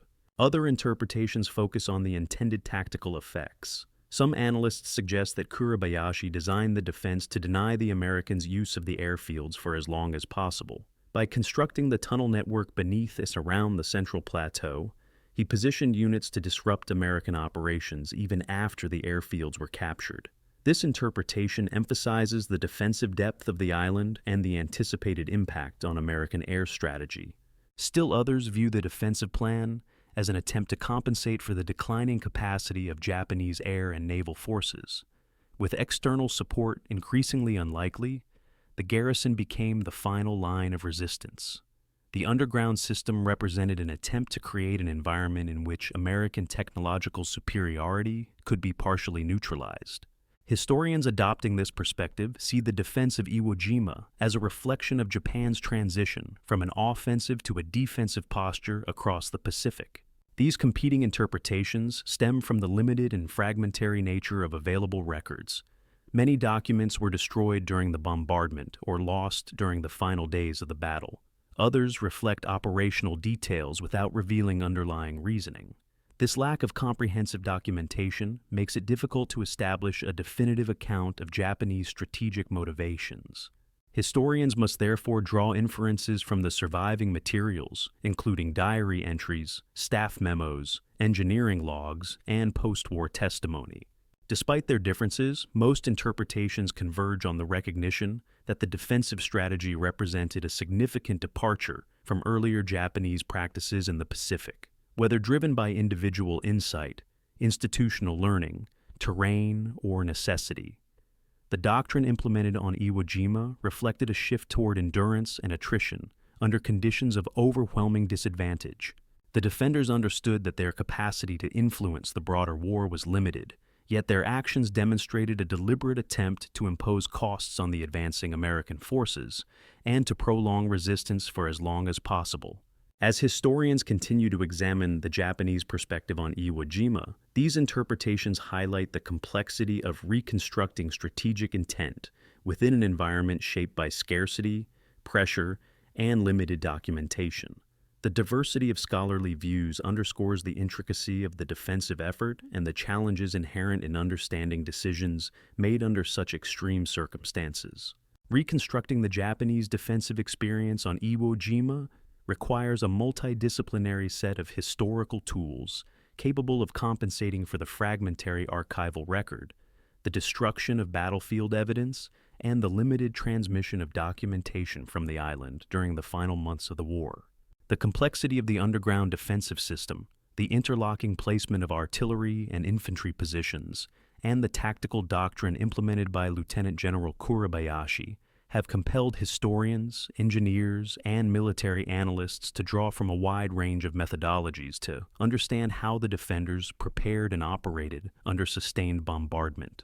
These tools, archival analysis, engineering assessment, battlefield archaeology, structural forensics, aerial reconnaissance interpretation, and post-war excavation, offer complementary perspectives that help illuminate a defensive system designed for endurance rather than maneuver. A primary tool used in historical reconstruction is the analysis of surviving archival documents. These materials include staff journals, construction logs, operations orders, supply records, and personal diaries recovered after the battle or preserved by mainland authorities prior to the island's isolation. While some records survived intact, many consist of partial entries or fragmented notes damaged during bombardment. Historians piece together these fragments to map timelines of tunnel construction, identify sector responsibilities, and track adjustments to defensive planning. Archival cross-referencing allows researchers to compare independently kept logs, such as engineering rosters and artillery inventories, to confirm details that might otherwise remain uncertain. This method provides insight into the organizational decisions that shape the island's defense, but cannot alone explain how the system functioned under combat conditions. Engineering analysis provides a second foundational tool. The tunnel network on Iwo Jima represents one of the most extensive subterranean defensive systems constructed during the Pacific War, and its structure requires interdisciplinary interpretation. Military engineers and geologists have collaborated to assess the stability of the volcanic rock, the structural logic of reinforced chambers, and the practical challenges of excavation under bombardment. These assessments rely on post-war surveys that documented the dimensions, depth, and interconnectivity of the tunnels. Structural analysis helps determine how the defenders mitigated the effects of naval gunfire, how ventilation shafts were positioned to minimize detection, and how artillery chambers were angled to permit firing through narrow openings. Engineering studies also clarify why certain sectors with softer rock required additional reinforcement or frequent repair, providing context for the labor demands documented in historical records. Battlefield archaeology adds another dimension to reconstruction. Post-war teams examined collapsed zones, filled tunnels, and damaged chambers to identify how bombardment impacted the defensive network. Archaeologists documented tool marks on tunnel walls, the remains of wooden supports, and the placement of discarded equipment. These details help verify engineering logs that describe the pace of construction and the challenges posed by changing geological conditions. Archaeological evidence also illuminates the locations where artillery pieces were emplaced, the angles at which they were positioned, and the reinforcement measures taken to protect them. Excavations have revealed abandoned ammunition crates, ventilation shaft debris, and personal items left behind as the defenders moved deeper into the tunnel system during bombardment. Forensic analysis of battlefield remains provides another important tool. While research in this field is conducted with careful respect for the individuals involved, forensic examination helps clarify how the garrison operated during the final stages of the defense. Placement of remains within tunnels, proximity to equipment, and positioning near collapsed sections reveal patterns of movement, areas of concentrated resistance, and the effects of structural failure. These analyses complement written records by demonstrating how soldiers navigated the underground network and how the battle progressed through interconnected chambers. Aerial reconnaissance photographs taken by American forces before and during the battle constitute one of the most valuable visual records. These images provide insight into the surface damage caused by bombardment, the collapse of tunnel entrances, and the contours of the terrain prior to the landing. Military analysts compare these photographs with post-war maps to identify the locations of camouflaged positions and ventilation openings. Photographic interpretation also aids in understanding how the defenders adapted to evolving bombardment patterns, relocating or reinforcing positions based on observed damage. Combined with engineering surveys, these images help reconstruct the portions of the tunnel network that were destroyed or filled during and after the battle. Maps created by American intelligence units following the capture of the island provide another source of data. These maps, based on on-ground exploration and interviews with surviving civilians or captured personnel, document the layout of chambers, tunnels, and fortified positions. Cartographers used a combination of measurement tools and direct observation to map interconnected systems, though portions of the network remained inaccessible due to collapse. These maps offer a coherent visual representation of the island's defensive architecture, confirming the interconnected nature of the system described in Japanese engineering logs. Historical linguistics and translation studies also play a role in reconstructing the Japanese perspective. Many surviving documents were written in technical language specific to engineering or military operation. Scholars with expertise in wartime Japanese terminology translate these documents with attention to context and nuance. Accurate translation is essential for interpreting directives concerning artillery placement, construction priorities, and operational doctrine. Linguistic analysis ensures that key terms, such as references to structural reinforcement or defensive sectors, are understood according to the conventions of the period rather than contemporary interpretations. Military analysis provides an additional interpretive layer. By evaluating how the defensive plan aligned with Japanese doctrine and adapted to American capabilities, analysts reconstruct the reasoning behind specific decisions. Tactical simulations, though inherently limited, help illustrate how interlocking fields of fire were intended to function and how the defenders planned to channel American advances into designated kill zones. These simulations draw from a combination of historical records, terrain analysis, and knowledge of American tactics to assess how the system might have operated in practice. Post-war testimony contributes another dimension. Although few high-ranking officers survived the battle, statements from captured personnel and post-war interviews with mainland officers who contributed to planning provide insight into the strategic priorities guiding the island's defense. These testimonies, while shaped by memory and the passage of time, often confirm the broader framework documented in surviving records. They also help clarify the intentions behind certain decisions, such as ammunition conservation and the abandonment of surface counterattacks. Modern technology enhances these conventional tools. Ground-penetrating radar, though limited by the island's geology, has been used in some areas to detect subsurface anomalies associated with collapsed chambers or filled tunnels. Digital mapping tools integrate data from aerial photographs, engineering surveys, and archaeological findings to create three-dimensional models of the tunnel system. These models offer researchers a clearer understanding of how different sectors connected and how ventilation and communication lines were distributed. Together, these tools form a composite methodology for reconstructing the Japanese defensive perspective on Iwo Jima. No single source provides a complete account. Instead, the defensive system emerges through the integration of multiple forms of evidence. This interdisciplinary approach allows historians to approximate the conditions under which the garrison prepared for battle and to understand the structural logic that underpinned one of the most complex defensive networks constructed during the Pacific War. The attempt to understand the Japanese defense of Iwo Jima depends on a record that is both informative and incomplete. Scholars possess enough documentation to outline the island's defensive architecture, identify major strategic decisions, and reconstruct aspects of the garrison's preparation. Yet substantial gaps remain due to the extensive destruction caused by bombardment, the loss of communication with the mainland during the final phase of the battle, and the limited survival of command-level documents. The result is an evidentiary landscape in which certain elements of the defensive plan are well established, while others remain matters of interpretation. One of the clearest certainties concerns the structural design of the underground network. Engineering logs, post-war surveys, and aerial reconnaissance allow researchers to confirm the presence of fortified artillery chambers, interconnected tunnels, and command posts carved into the volcanic rock.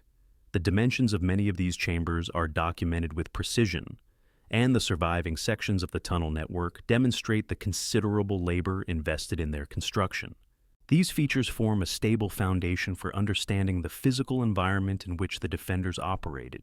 It is also certain that Lieutenant General Kuribayashi intended to avoid the large-scale counterattacks characteristic of earlier Pacific engagements. Surviving directives emphasize the importance of conserving manpower, delaying exposure, and inflicting attrition from concealed positions. The uniform nature of these directives across defensive sectors indicates that this doctrine was consistently communicated and adhered to. Historians, therefore, possess a clear understanding of the conceptual framework guiding the defense. Another well-established element concerns the scarcity of supplies. Ration logs, communication records, and testimony from survivors confirm that the garrison faced significant shortages of ammunition, food, fuel, and medical supplies. These shortages shaped both the defensive plan and the lived experience of the soldiers, influencing fire discipline, construction schedules, and daily routines. Scholars can reconstruct these logistical conditions with confidence based on numerical entries, administrative reports, and the absence of evidence indicating replenishment during the final months. However, uncertainties arise when attempting to determine the precise strategic intentions behind some decisions. For example, while Kuribayashi's directives concerning artillery placement and tunnel construction are well documented, his expectations regarding the duration of the defense remain unclear. No surviving document explicitly states whether he anticipated resistance lasting weeks or months.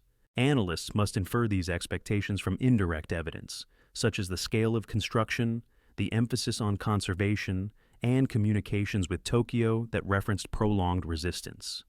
The absence of explicit statements leaves room for multiple interpretations. The role of Imperial General Headquarters in shaping the island's defense is similarly marked by incomplete evidence. While broad strategic directives are preserved, many operational communications were destroyed or lost during bombardment. This makes it difficult to assess the degree to which specific decisions were mandated by central authority versus determined locally by Kuribayashi and his staff. The surviving documents suggest a combination of top-down directives and local adaptation, but the precise balance remains uncertain. There is also limited information regarding internal debates within the garrison. Some memoranda hint at disagreements over resource allocation and defensive emphasis, yet these references are brief and lack detailed context. Without fuller documentation, historians cannot precisely reconstruct how these debates unfolded or how they were resolved within the chain of command. This gap complicates attempts to determine the extent to which the final defensive plan reflected consensus or compromise. The psychological state of the defenders represents another area where evidence is incomplete. Diaries and letters provide valuable insight, but the sample size is limited. Many personal documents were destroyed, lost, or never written due to the pressures of bombardment and confinement. The surviving materials reveal discipline, fatigue, and acceptance of the likelihood of death in defense of the island. Yet, these records cannot be generalized across the entire garrison without caution. The absence of broader documentation prevents a full understanding of how morale fluctuated during the final weeks before the landing. The nature of communication with the mainland during the last phase of preparation also contains uncertainties. Bombardment disrupted communication lines, and records indicate periods during which contact was intermittent or lost entirely. Scholars know that some messages were transmitted, but the content of others remains unknown due to gaps in transmission logs or the destruction of receiving records. This limits understanding of how informed the mainland command remained regarding the evolving situation on the island. Another significant uncertainty concerns the accuracy of intelligence assessments available to the garrison. Japanese observers documented bombardment patterns and attempted to estimate American strength, but without radar or reliable communication, these assessments were based on partial data. Historians cannot determine with precision how much the garrison understood about the scale of the invasion force approaching the island.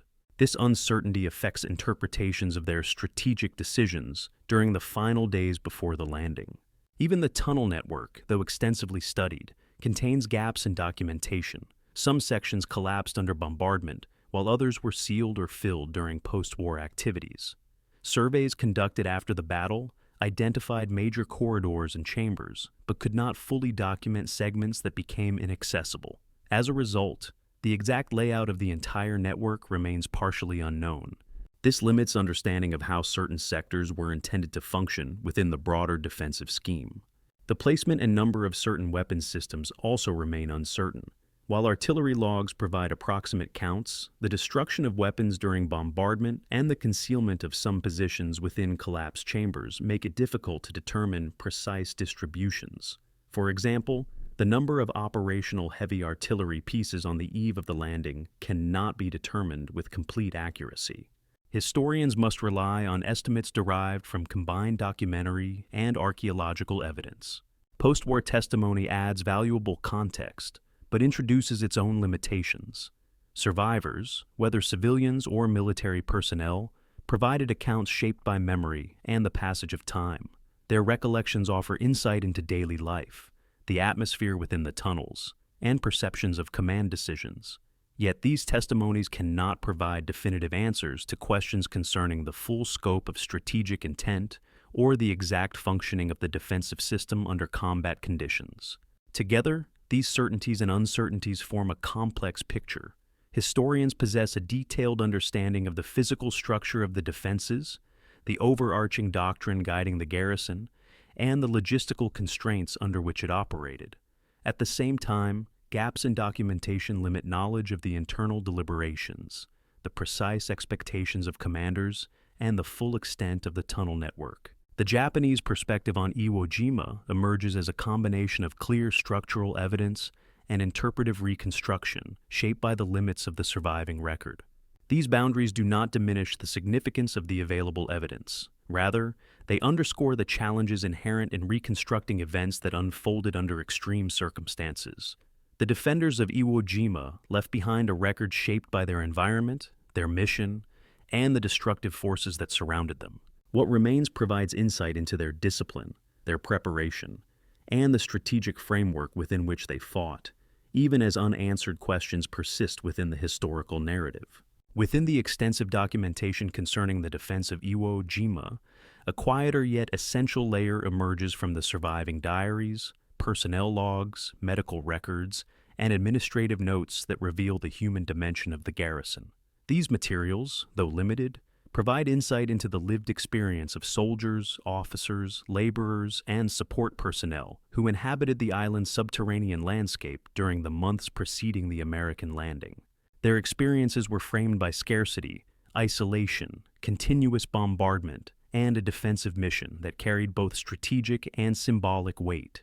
The human reality of Iwo Jima was defined not by dramatic episodes, but by sustained endurance under conditions that tested physical and psychological resilience.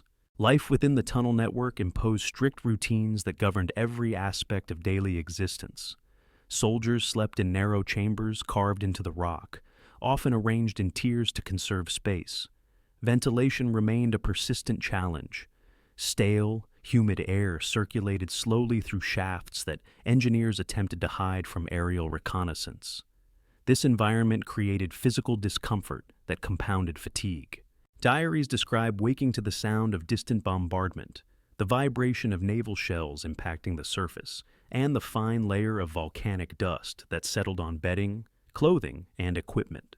The garrison operated under a schedule designed to balance construction duties, defensive training, and limited rest. Work details rotated in shifts, allowing engineers and infantry units alike to participate in excavation and reinforcement tasks. These shifts extended through both day and night, adjusted only to accommodate the intensity of bombardment. Personnel moved through the tunnels with care, mindful of the narrow passageways and the need to avoid disrupting traffic between sectors. Mess attendants transported rations through these same corridors, and their logs document the difficulty of maneuvering containers through confined spaces. Food scarcity shaped the garrison's physical condition. Ration logs indicate decreasing portions of rice, fish, and preserved vegetables as supplies dwindled. Meals consisted of simple combinations of carbohydrates and whatever protein remained available. Soldiers accustomed to more varied rations adapted to these limitations, though diary entries note the fatigue associated with chronic undernourishment. Officers emphasized the importance of maintaining discipline during ration distribution, ensuring that supplies were allocated equitably across units dispersed through the tunnel system. Medical personnel confronted continual challenges with limited resources. Underground infirmaries treated injuries from excavation accidents, shrapnel wounds sustained during bombardments, respiratory issues caused by dust and poor ventilation, and infections resulting from limited sanitation. Records show that medical officers attempted to isolate infectious cases within designated chambers, yet the proximity inherent in tunnel living made containment difficult. Treatments relied on basic supplies that grew increasingly scarce, requiring improvisation and careful prioritization.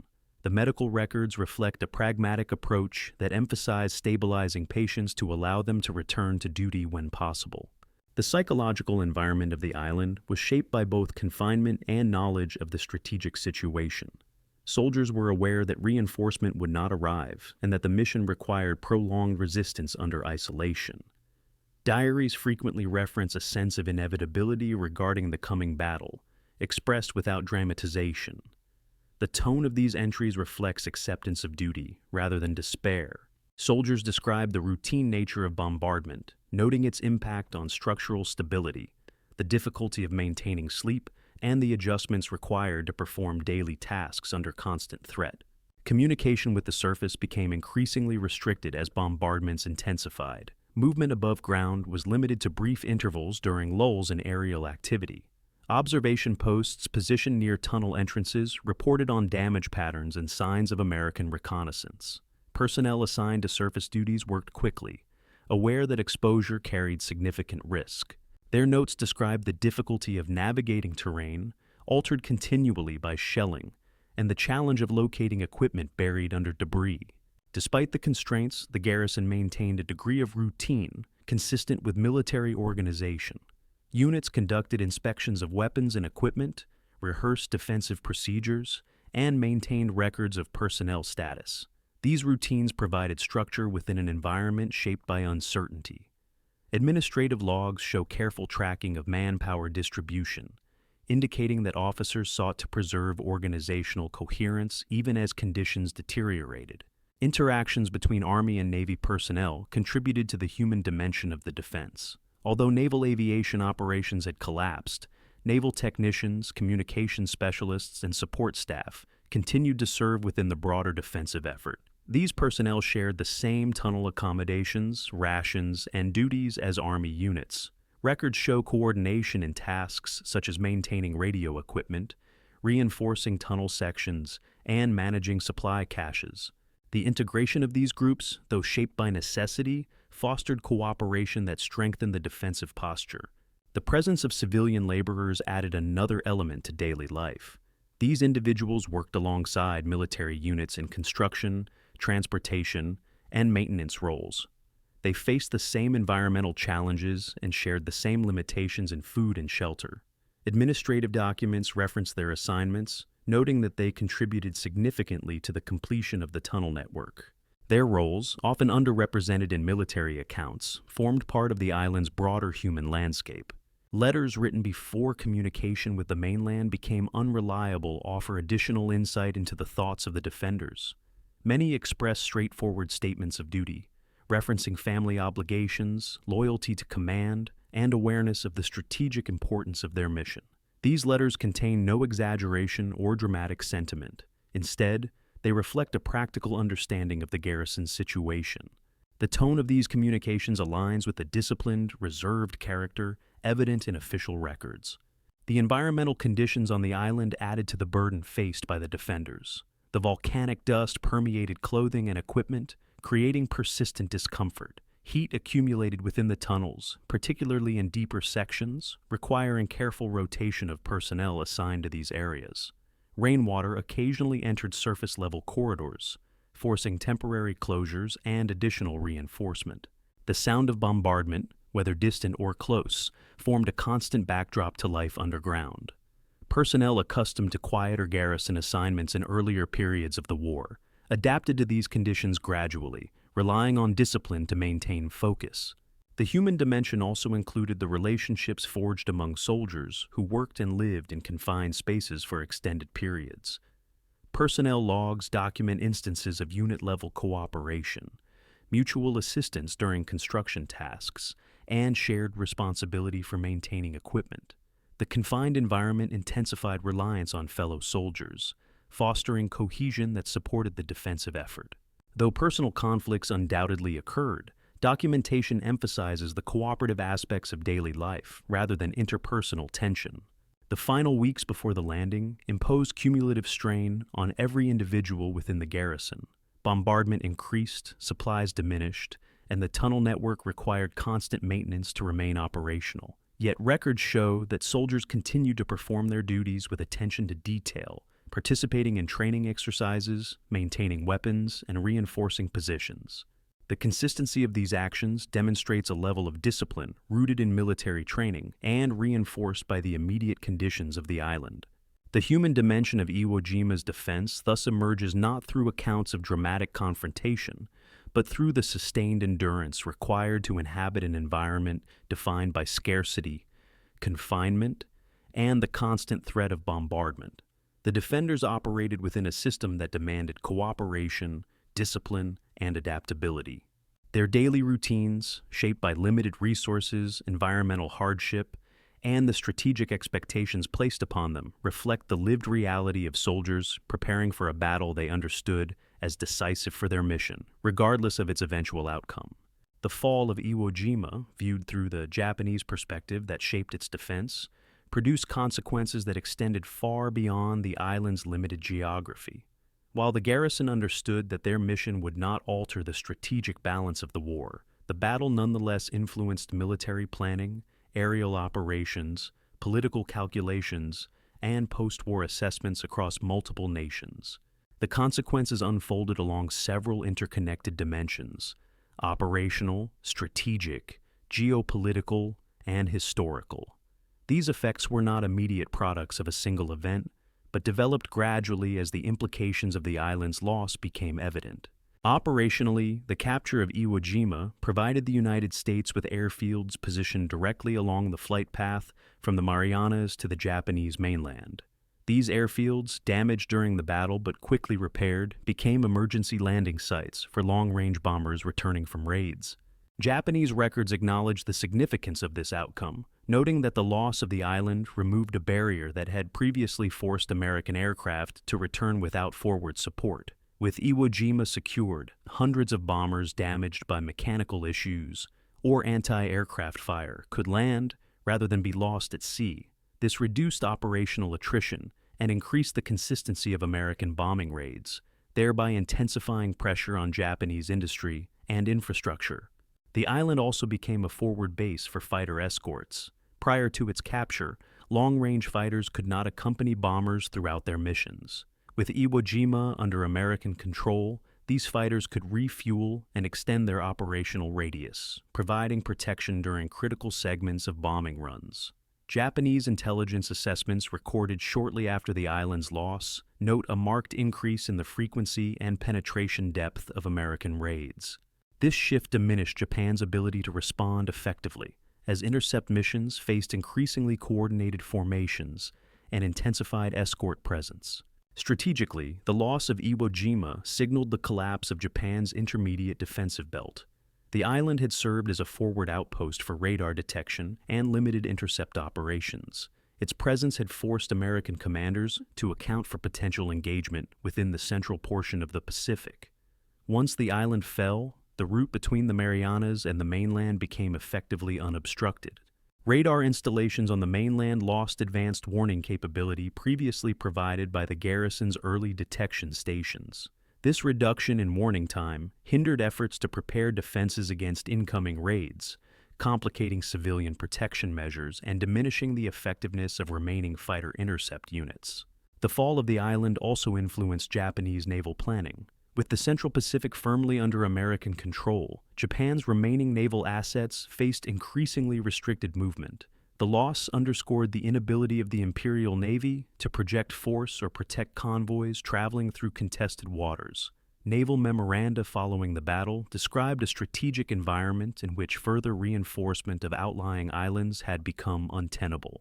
This recognition contributed to the decision to consolidate remaining forces closer to the mainland in anticipation of future confrontations, including potential invasions of the home islands. Politically, the defense of Iwo Jima held symbolic significance. Japanese leadership had framed the island as a critical barrier to protect the home islands, and the garrison's prolonged resistance was presented domestically as evidence of national determination.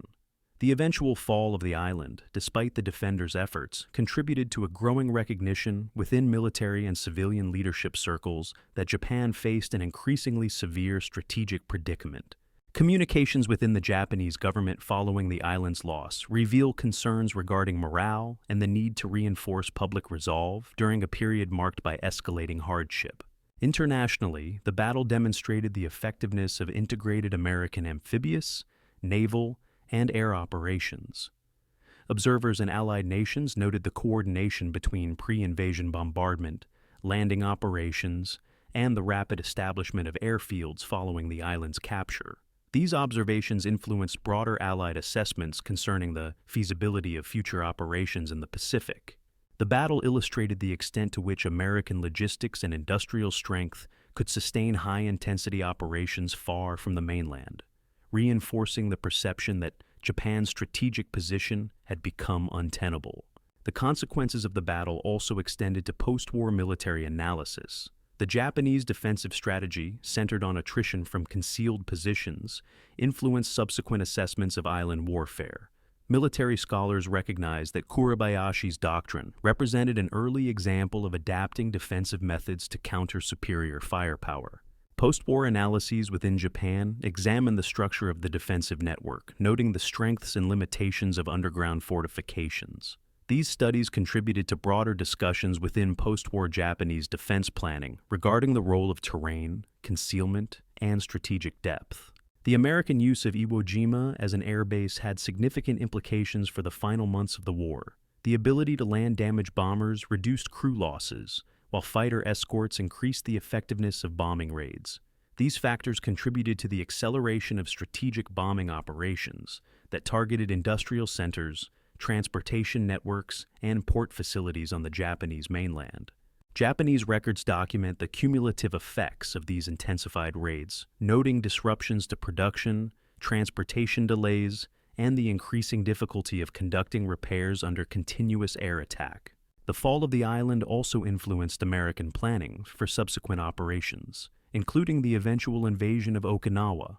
Lessons drawn from Iwo Jima shaped expectations regarding the intensity of Japanese resistance, the necessity of prolonged bombardment, and the logistical requirements for sustaining ground forces under heavy fire. These lessons informed the allocation of resources and the tactical planning that guided subsequent amphibious operations. For Japan, the loss of Iwo Jima marked a transition from delayed defense to direct protection of the home islands. The shrinking perimeter forced a concentration of defensive efforts closer to the mainland, with increasing emphasis on final defensive preparations. The collapse of the island's defensive system underscored the challenges posed by American firepower and highlighted the limitations of relying on isolated outposts to impede the advance of a materially superior adversary. Post-war historical assessments view the battle as a deep inflection point within the Pacific War. The confrontation illustrated both the determination of Japanese defenders and the overwhelming industrial strength of the United States. The global consequences of the battle are understood not only in terms of tactical or operational outcomes, but also in the broader context of how the conflict's final months unfolded. The lessons drawn from Iwo Jima informed military theory, influenced post-war defense policies, and provided a case study in the challenges associated with defending isolated positions under conditions of escalating external pressure. The global consequences of Iwo Jima thus extend beyond the tactical considerations that define the battle itself.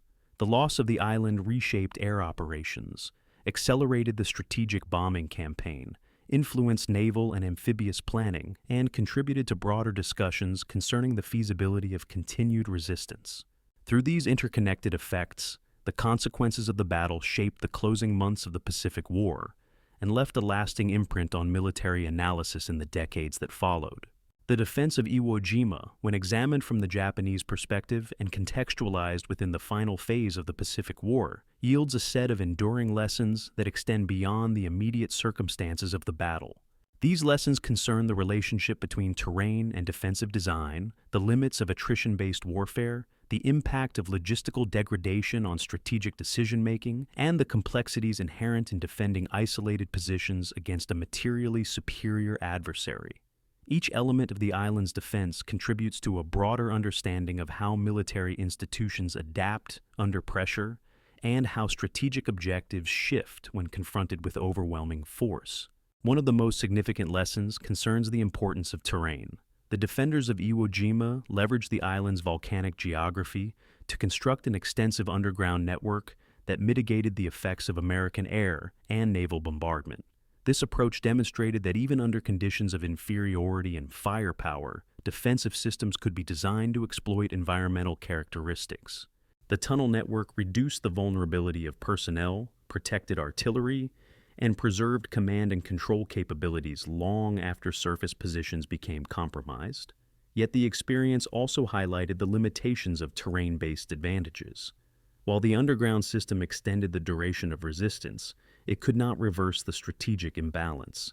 The lesson derived from this duality illustrates that terrain can enhance defensive endurance, but cannot compensate for deficiencies in logistics or broader strategic conditions. Another enduring lesson relates to the adaptability of military doctrine. Kuribayashi's decision to abandon shoreline counterattacks and instead emphasize concealed, coordinated resistance represented a significant departure from earlier Japanese practices in the Pacific.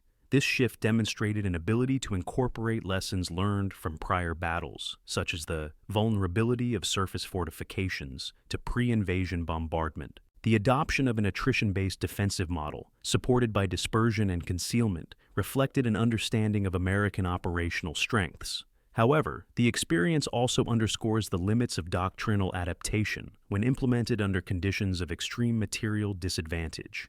The defenders could prolong resistance, but they could not alter the ultimate trajectory of the conflict. This illustrates that doctrinal innovation must be assessed in the context of broader strategic viability. The battle also highlights the central role of logistics. The defenders' ability to sustain their underground operations depended on supplies that became increasingly scarce as American naval and air control tightened. Fuel shortages limited generator use, affecting ventilation and communication. Ammunition rationing required precise fire discipline, while diminishing food supplies weakened personnel already strained by months of labor. These constraints demonstrate that even the most carefully designed defensive system cannot function without adequate logistical support. The garrison's experience emphasizes the need to integrate supply considerations into every level of defensive planning. Without sufficient logistical depth, static defenses can only delay, not prevent, the advance of a determined adversary. Another key lesson concerns the challenge of defending isolated positions.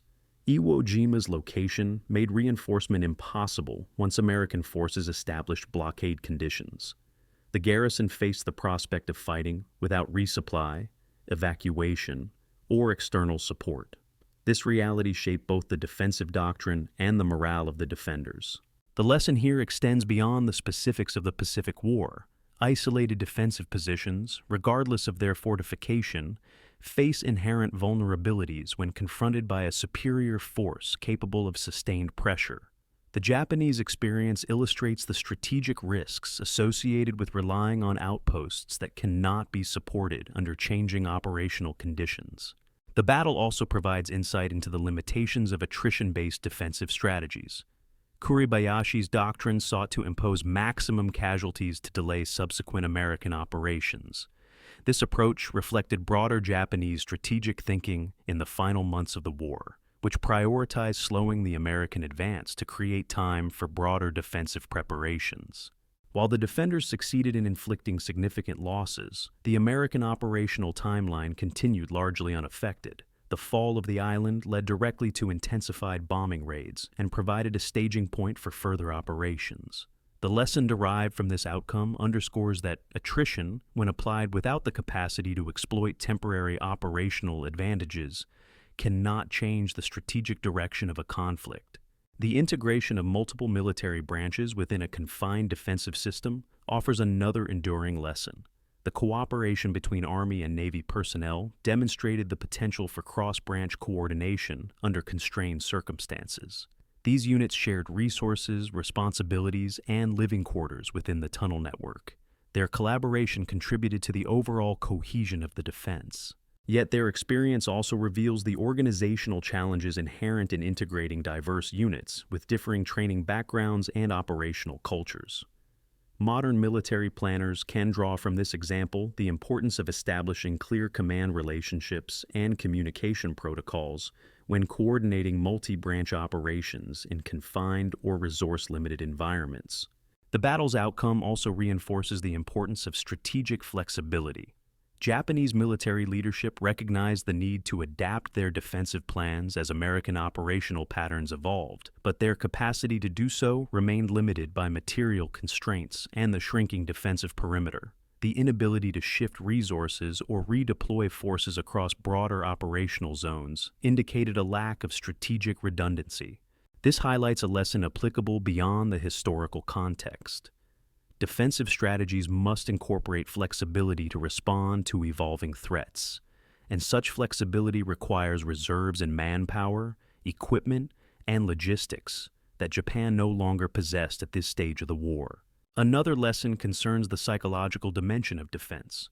The garrison's ability to maintain discipline under conditions of confinement, bombardment, and scarcity speaks to the effectiveness of training and leadership. Soldiers understood their mission and adhered to its requirements, despite recognizing the improbability of survival. Their endurance reflects the importance of clear communication, strong leadership, and internal cohesion. However, the experience also illustrates the psychological limits imposed by prolonged isolation and uncertainty. The garrison's morale, while disciplined, was shaped by conditions that could not be sustained indefinitely.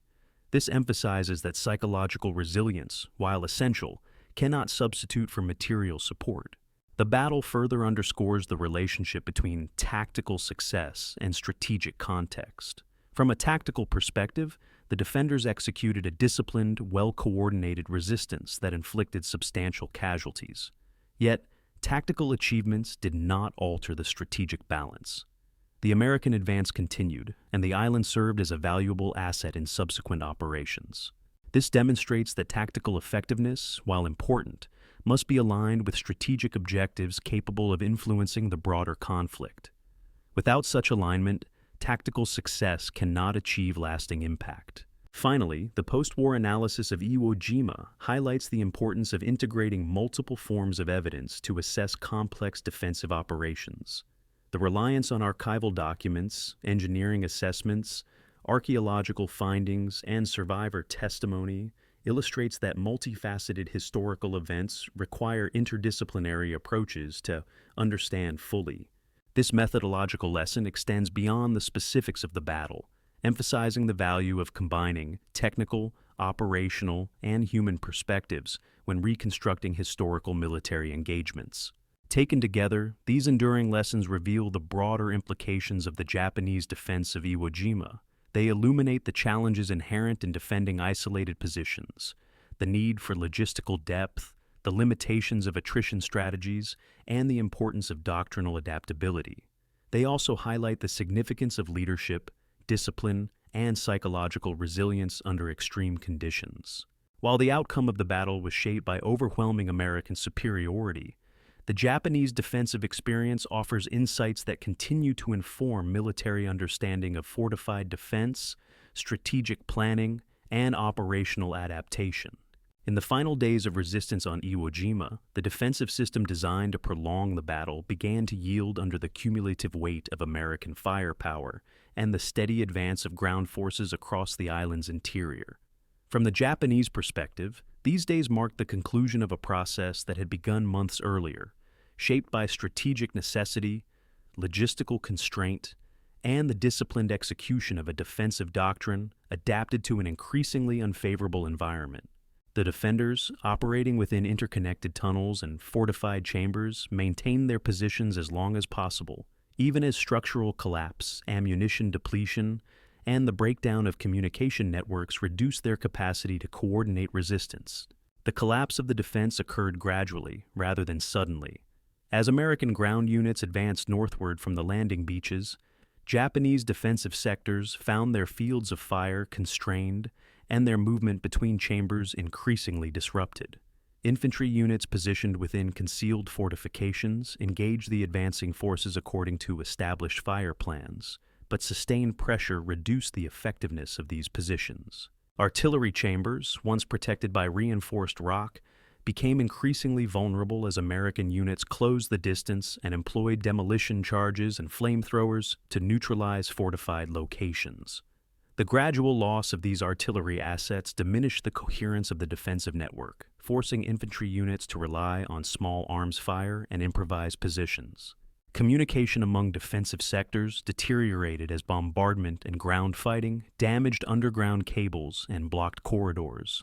Command posts that had coordinated the early stages of resistance found themselves increasingly isolated. Officers attempted to maintain operational control using messengers familiar with the tunnel layout, but movement became hazardous as structural damage accumulated. The reduction in communication capacity impaired the garrison's ability to conduct coordinated counter-engagements, and defensive actions became localized responses to immediate threats. Despite these challenges, personnel continued to execute their assigned duties, reflecting the discipline ingrained through months of preparation. The pace of deterioration intensified as American forces approached the northern defensive zones. Portions of the tunnel network, once extensive and interconnected, became inaccessible due to collapse. Soldiers within these sectors faced the dual challenges of diminishing supplies and limited maneuverability. Reports from the surviving records indicate that ammunition shortages became critical during the final days, with units expending the last of their reserves in close-quarters engagements. Medical supplies, already scarce during the preparation phase, became insufficient to treat the mounting number of wounded. Infirmary personnel adapted by prioritizing stabilization efforts, but the lack of evacuation routes and the severity of injuries limited the effectiveness of such measures. The environment within the tunnels grew increasingly difficult. Ventilation systems, already strained by fuel shortages, became further impaired as shafts collapsed or became blocked by debris. Air quality deteriorated, contributing to fatigue and limiting the stamina of personnel. The sound of ground combat reverberated through the tunnels, accompanied by the structural vibrations produced by demolition, charges employed by American units.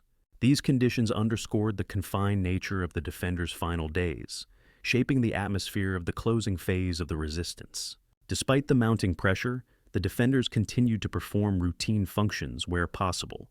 Personnel maintained weapon readiness, reinforced remaining defensive chambers, and conducted inspections of tunnel segments that remained stable.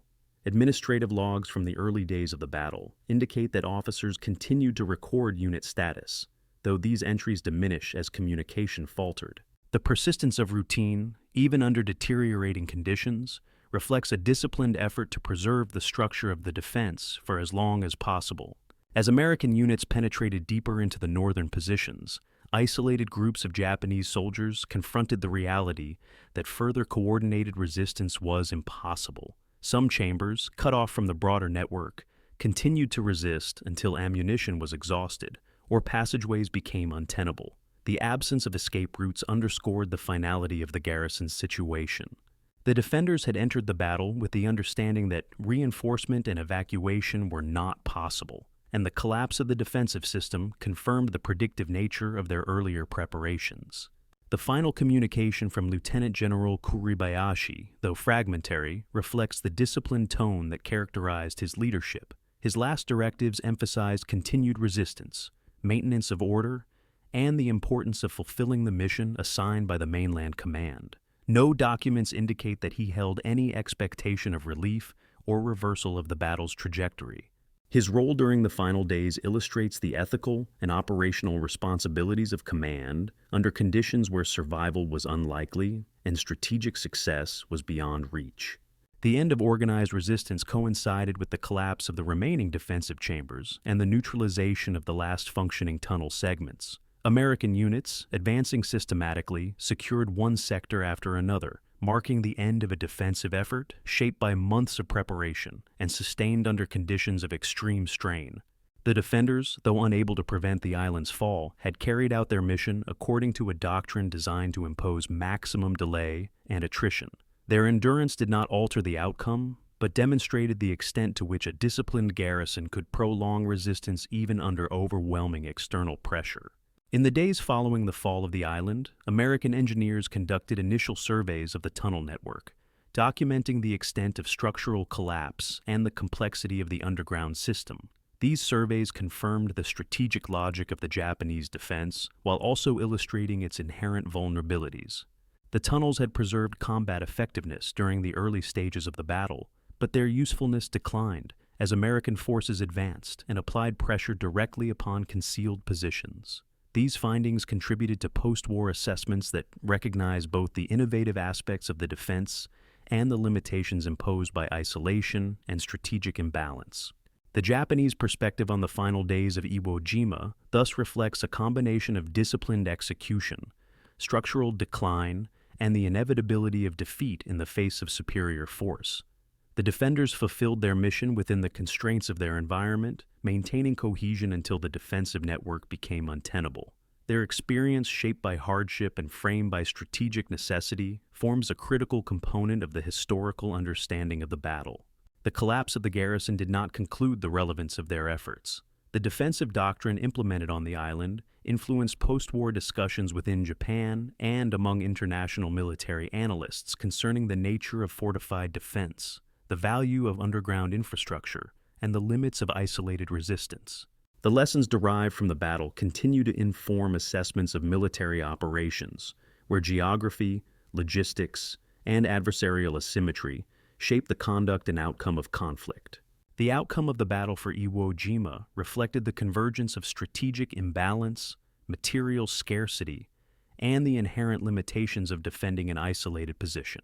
From the Japanese perspective, the island's defense demonstrated how terrain, doctrine, and discipline could extend resistance even in the absence of reinforcement or the prospect of relief. The extensive tunnel network, the carefully positioned artillery chambers, and the structured distribution of defensive sectors revealed a deliberate attempt to design a system capable of mitigating the overwhelming advantages held by the American forces. Yet this system, while effective in preserving combat capability during the early stages of the battle, could not reverse the broader trajectory of the war. The defenders faced conditions that steadily eroded their ability to operate, diminishing supplies, structural collapse within the tunnel network, and the cumulative effects of bombardment. Their endurance reflected a disciplined commitment to their mission, rather than expectations of survival or victory. The fall of the island underscored the reality that tactical resilience cannot overcome strategic disadvantage when material and logistical factors overwhelmingly favor the opposing force. In the aftermath of the battle, the significance of Iwo Jima extended beyond its geographic boundaries. The island became a forward base that shifted the operational balance of the air war, altering the frequency and effectiveness of bombing raids against Japan. The defense and subsequent fall of Iwo Jima contributed to broader discussions concerning the feasibility of continued resistance, informing strategic decisions during the closing months of the conflict. The historical record left by the defenders, fragmentary but revealing, underscores the complexity of their task. Their experience stands as a testament to the intersection of strategic necessity, environmental challenge, and human endurance within one of the defining battles of the Pacific War.